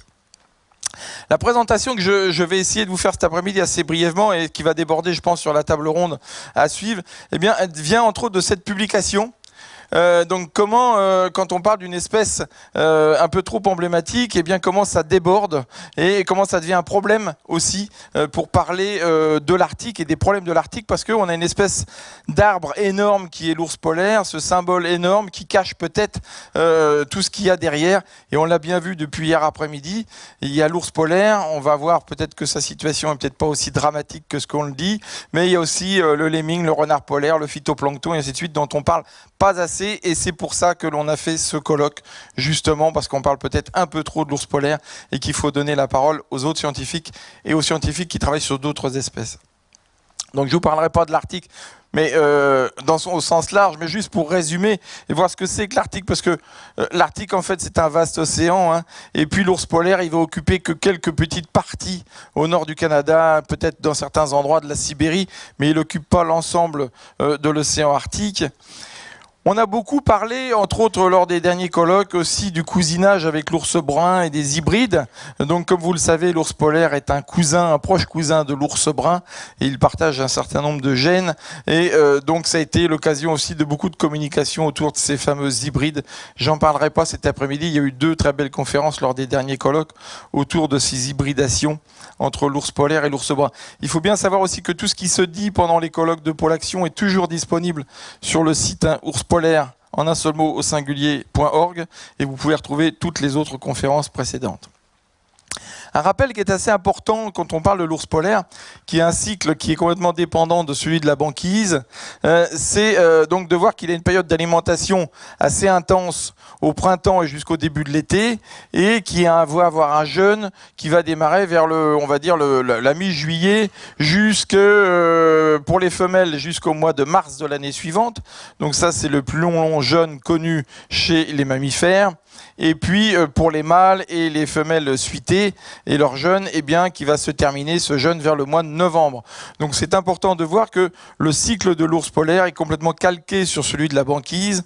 Quand il n'y a pas de banquise, l'ours polaire ne mange pas, et c'est normal. C'est comme l'ours brun pendant son hibernation. Et là, c'est exactement la même chose, mais c'est pendant l'été. Donc c'est bien d'avoir en tête ce schéma du cycle de l'ours, sachant qu'il a une grosse période d'alimentation au mois d'avril, qui est ici en particulier avril-mai, parce que c'est la naissance des petits phoques marbrés. Et c'est très important, il y a beaucoup de nourriture disponible. Donc un petit rappel sur la distribution de l'ours, qui est une distribution là assez sommaire, comme vous pouvez le voir, donc avec des zones où il y a de l'abondance. Donc au nord du Canada, il faut savoir que les 2/3 de la population d'ours polaires dans le monde sont sur le territoire canadien, avec aussi une population assez importante au niveau de la mer de Barents, ici entre la Nouvelle-Zélande, François-Joseph et le Svalbard, un petit peu en mer de la Teffe, et puis ici dans la mer des Tchouktches donc au nord de la Sibérie et du détroit de Bering. Donc ça sont les grandes zones d'occupation de l'ours polaire, et évidemment cette côte ouest de la baie d'Hudson, la région de Churchill que je connais particulièrement bien, où là vous avez la plus grosse concentration d'ours polaires au monde. Un petit rappel aussi, les ours polaires peuvent vivre à la latitude de Londres. Donc quand on parle du Grand Nord et des ours polaires, c'est pas complètement vrai, parce que vous avez des ours polaires qui vivent ici, et donc très au sud, on va dire. Et donc il ne faut pas toujours associer l'ours polaire à toujours ces paysages de banquise. Il y a aussi des ours polaires qui vivent à la limite des arbres, parfois même à l'intérieur de la forêt boréale, comme le long de la baie d'Hudson.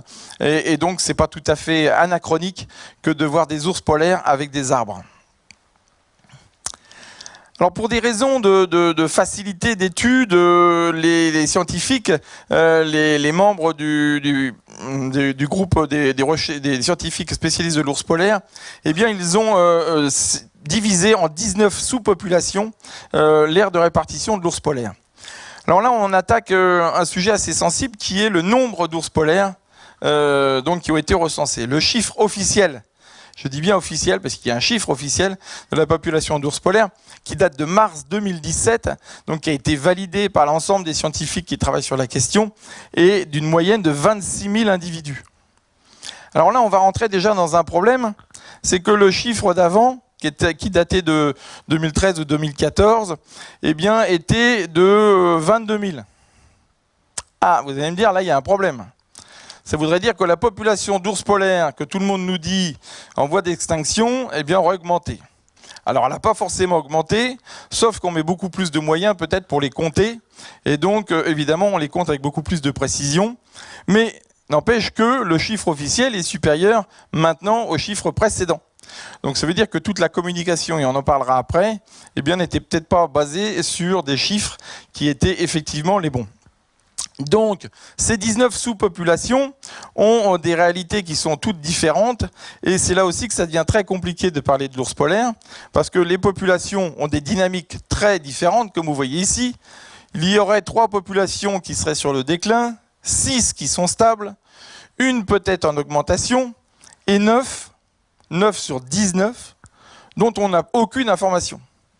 Alors vous imaginez bien que le chiffre que l'on donne de 26 000 individus, ils n'ont pas été comptés 1, 2, 3, 4, 5 ours polaires, c'est évidemment des estimations, mais il y en a quand même 9 des sous-populations sur lesquelles on n'a pas d'informations.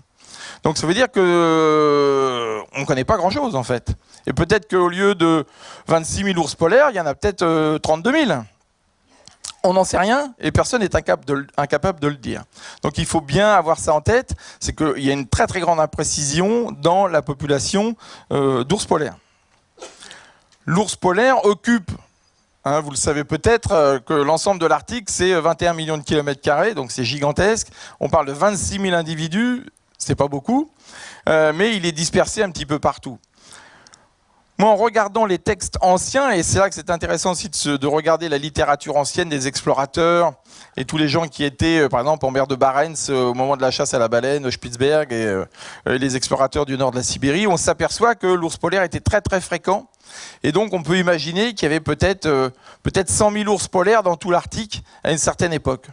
Mais 26 000, c'est encore une population tout à fait viable pour cette espèce.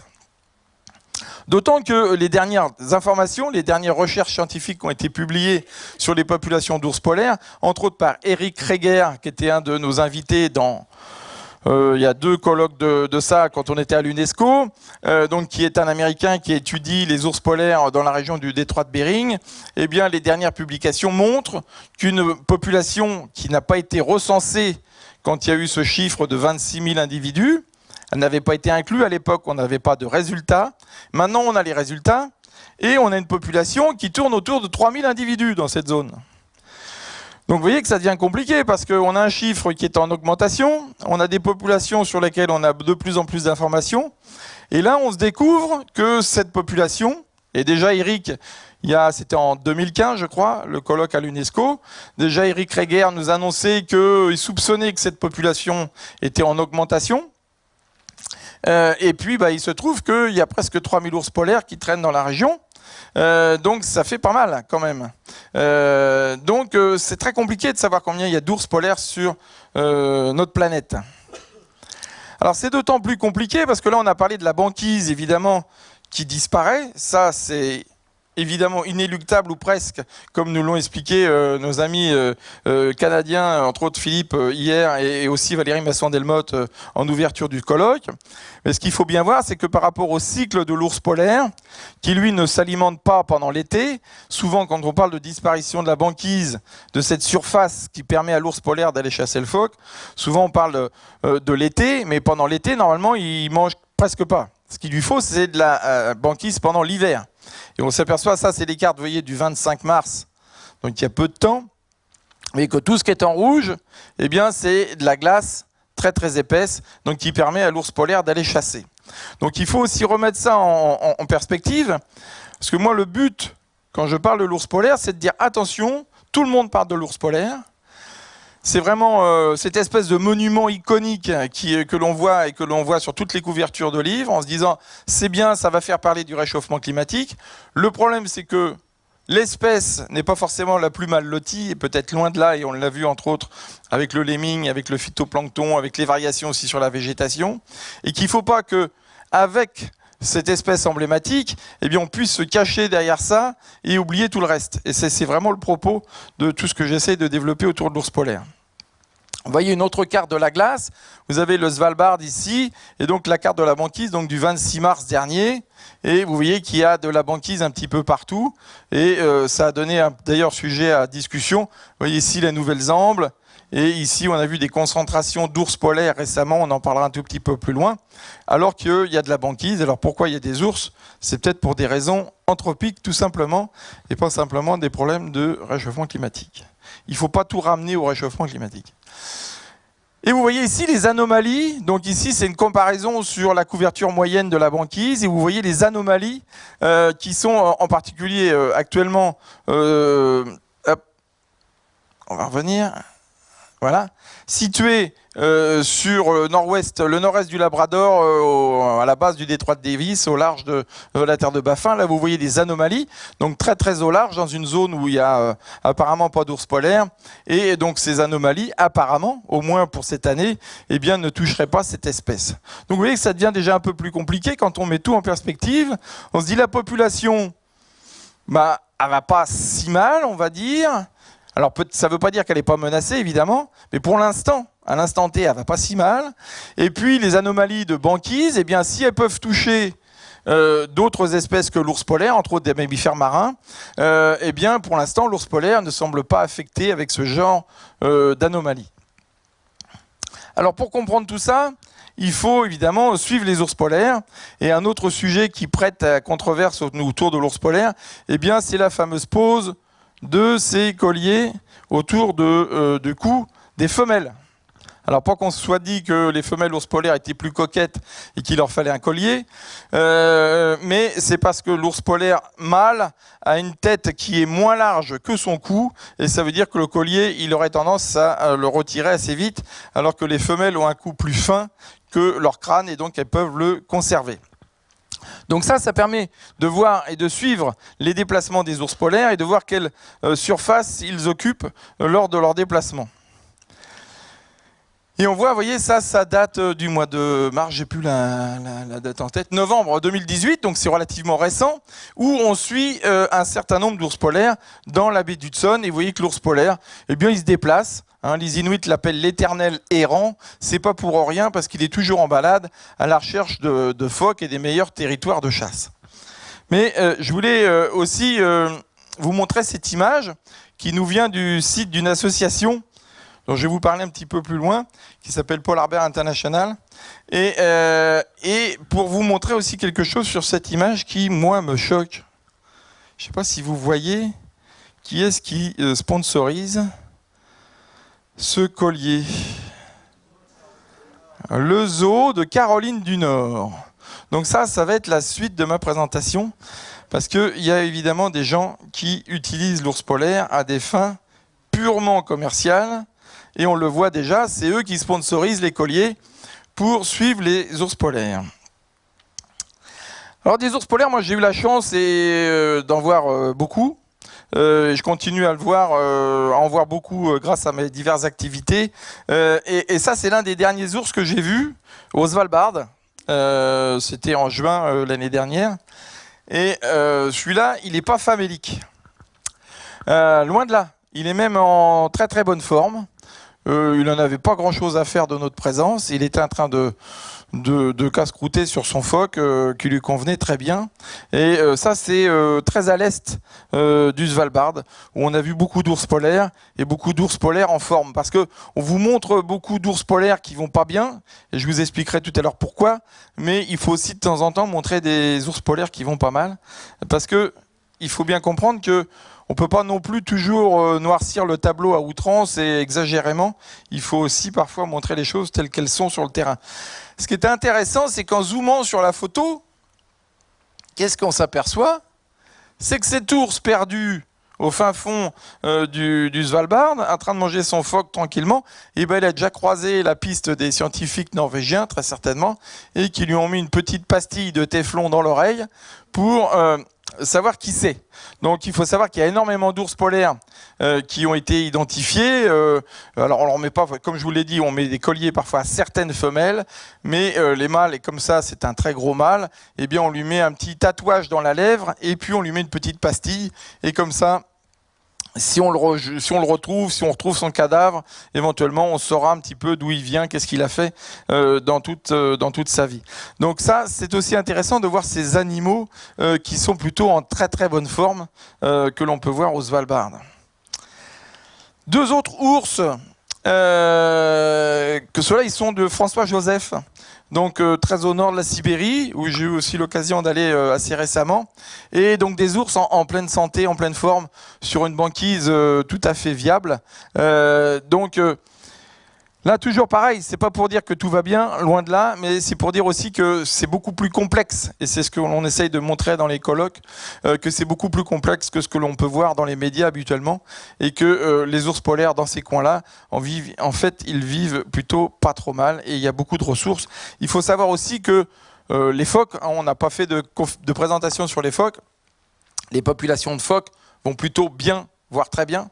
On a beaucoup parlé du phoque du Groenland, et donc le fameux phoque de Madame Bardot, le phoque du Groenland, la population actuelle doit être estimée entre 13 millions, 14 millions, je ne sais pas si Philippe... autour de 13 millions, hein, on est bien d'accord. Donc autour de 13 millions dans le golfe du Saint-Laurent, hein, donc une population relativement importante, qui n'est pas nécessairement une espèce propre pour l'ours polaire, qui lui mange plutôt du phoque marbré, mais c'est pareil, la population doit être à plusieurs millions d'individus, dans l'Arctique canadien en particulier. Donc sur l'ours polaire, qu'est-ce que l'on sait exactement des menaces ?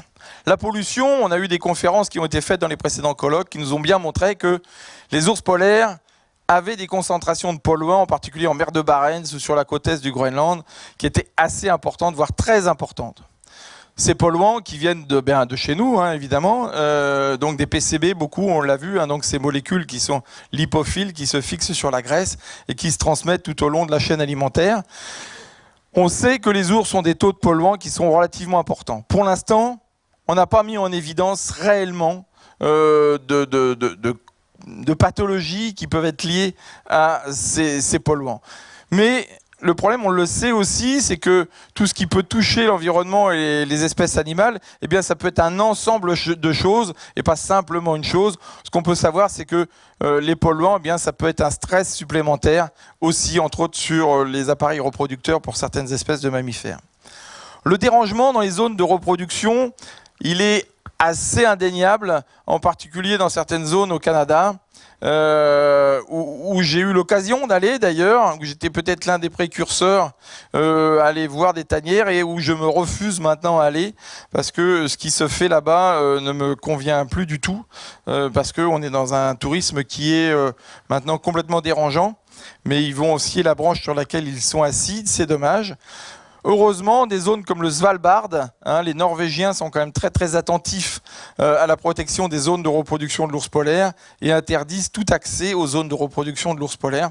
Mais il faut savoir aussi que le tourisme dans l'Arctique l'hiver, on parle souvent des croisières, mais il n'y a pas que les croisières, il y a aussi l'hiver du tourisme. Et là, ça peut vraiment être dommageable parce que c'est une période pendant laquelle les ours polaires ont besoin de calme. Ce qui est assez indéniable aussi, c'est que dans le paysage de l'ours polaire, dans le milieu où vit l'ours polaire, on voit de plus en plus de recherche minière et d'exploitation minière. Et ça, évidemment, ça peut être un vrai gros problème, eh bien parce qu'on vient occuper son espace. Hier, on en parlait un petit peu au niveau du pétrole. On sait qu'il y a beaucoup de ressources dans les régions arctiques. Et souvent, on dit ah ouais, mais qu'est-ce qu'il faut faire? Il faut interdire et tout ça. C'est pas possible d'interdire. On va pas interdire au Canada, au Groenland, à la Sibérie, d'utiliser leurs réserves et d'utiliser leurs minerais. La seule solution, c'est de moins consommer. C'est pas compliqué. Si le produit des matières premières est faible, c'est beaucoup trop coûteux d'aller dans ces régions-là, donc ils n'iront pas. Donc la seule solution, eh bien, c'est exactement de ne pas utiliser ce qui provient de ces régions, comme le titane par exemple, ou le cobalt, enfin tous ces métaux relativement rares. Une chasse incontrôlée, c'est souvent ce qui revient. Alors il y a des gens qui veulent toujours taper sur la tête des Inuits. Je dirais non. Il y a un moment donné, il faut arrêter, quoi. Les Inuits, on leur a tout demandé, on leur a dit c'est pas bien de chasser le phoque parce que ça plaît pas à Brigitte Bardot. Hein. On leur dit qu'il faut changer, votre culture elle est pas bien, il faut en changer. On n'arrête pas de leur dire maintenant on va vous dire comment il faut vivre. Alors que eux ils sont chez eux, ils sont depuis des milliers d'années, ils connaissent bien le milieu et on l'a bien vu dans le film de Noé Sardé hier. Et on a aussi besoin d'eux pour comprendre ce milieu très exigeant qui est peut-être l'Arctique. Et donc la chasse, évidemment il faut la contrôler, évidemment il faut y mettre des quotas, mais la chasse incontrôlée, moi, j'y crois pas beaucoup. Hein. Sortir une peau d'ours polaire, ça se met pas sous le manteau, une peau d'ours polaire, c'est un peu plus encombrant. Et dans un petit village, tout le monde est au courant s'il y a un ours polaire qui vient d'arriver et qui a été tué par un chasseur. Donc pour moi, ça reste quelque chose de très marginal. La chasse à l'ours polaire est autorisée au Canada, uniquement par les Inuits ou sur la base des quotas Inuits. La chasse est autorisée également au Groenland, mais aussi avec des quotas dans certaines régions, pas partout malheureusement. Il reste le Québec, encore qui reste un peu une exception, où il y a relativement peu de contrôle dans le Québec. Mais les chasses incontrôlées, moi j'y crois pas beaucoup comme étant une nuisance. Il faut savoir aussi que le cours d'une peau d'ours polaire, je suis sur une page Facebook assez étonnante que je ne recommande pas du tout aux végans, et voilà, parce que c'est une page qui est tenue par des Inuits chasseurs. Hein. Mais c'est très intéressant. Et là, on voit bien qu'ils tirent l'ours polaire, et puis il y a aussi des remarques. Et là, ils disent dans certains endroits, des peaux d'ours polaire, ça se vend plus, ça vaut plus rien, on en a plein les congélateurs, on ne sait plus quoi en faire, donc on va arrêter de chasser l'ours polaire. Et parce qu'il n'y a plus de marché, parce qu'en fait, c'est pas les Inuits qui vont créer le marché, mais évidemment, ce sont les nababs chinois, russes, et ainsi de suite, qui les achètent. Donc, la chasse incontrôlée, le trafic d'ours polaires, moi, j'y crois pas beaucoup, et c'est pas vraiment la chasse qui pose à terme un problème.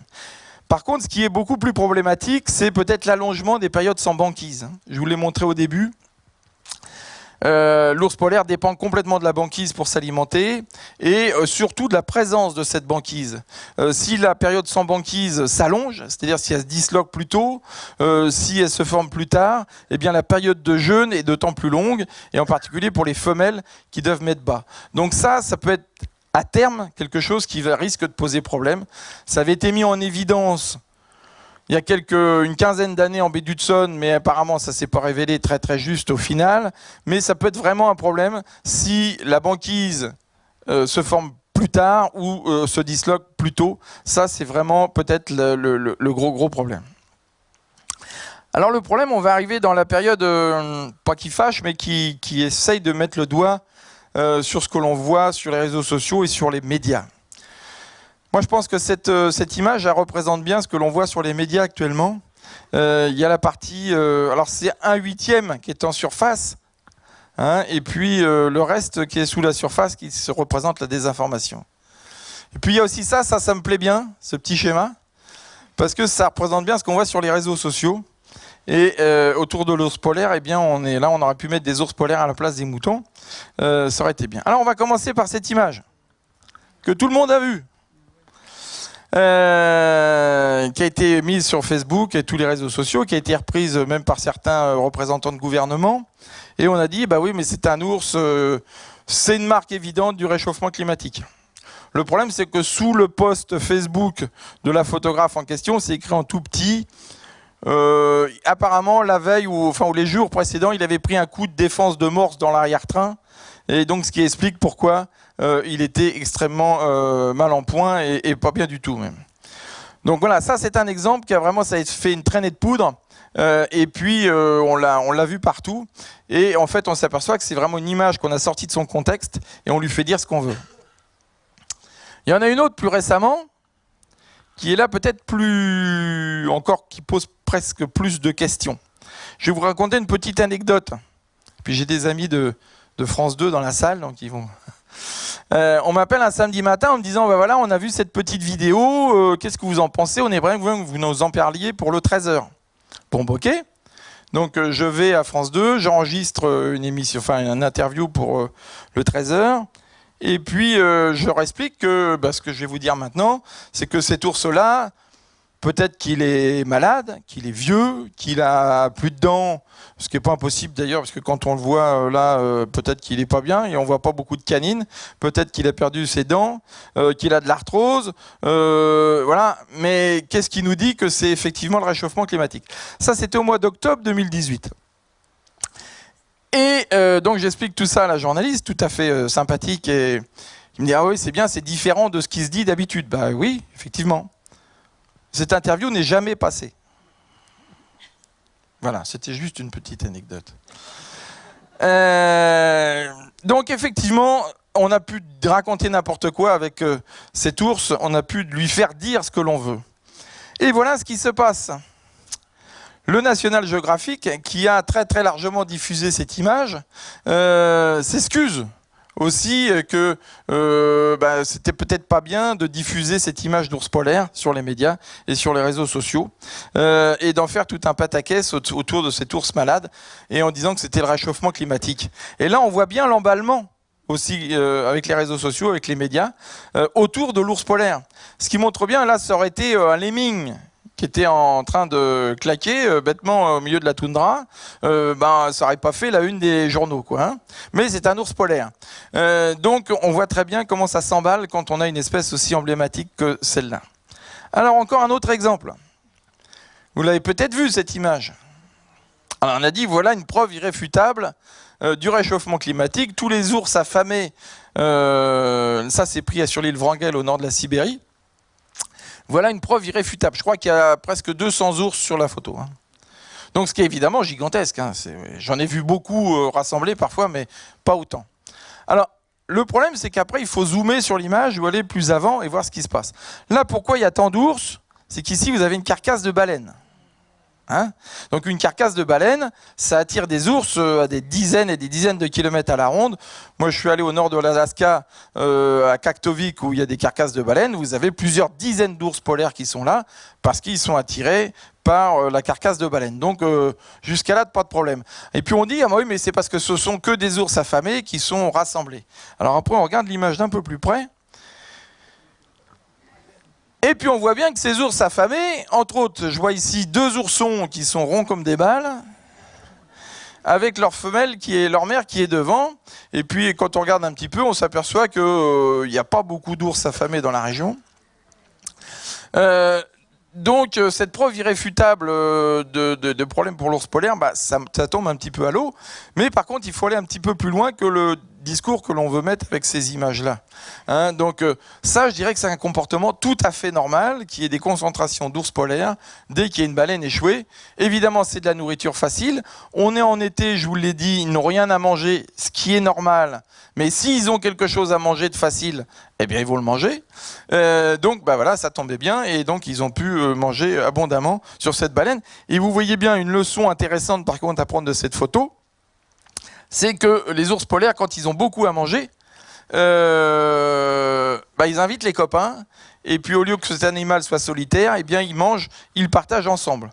Alors, comme le dit un vieil adage, quand tu as une vie, je dirais, confortable, allonge la table plutôt que de construire des murs. Ça, c'était juste un message au passage.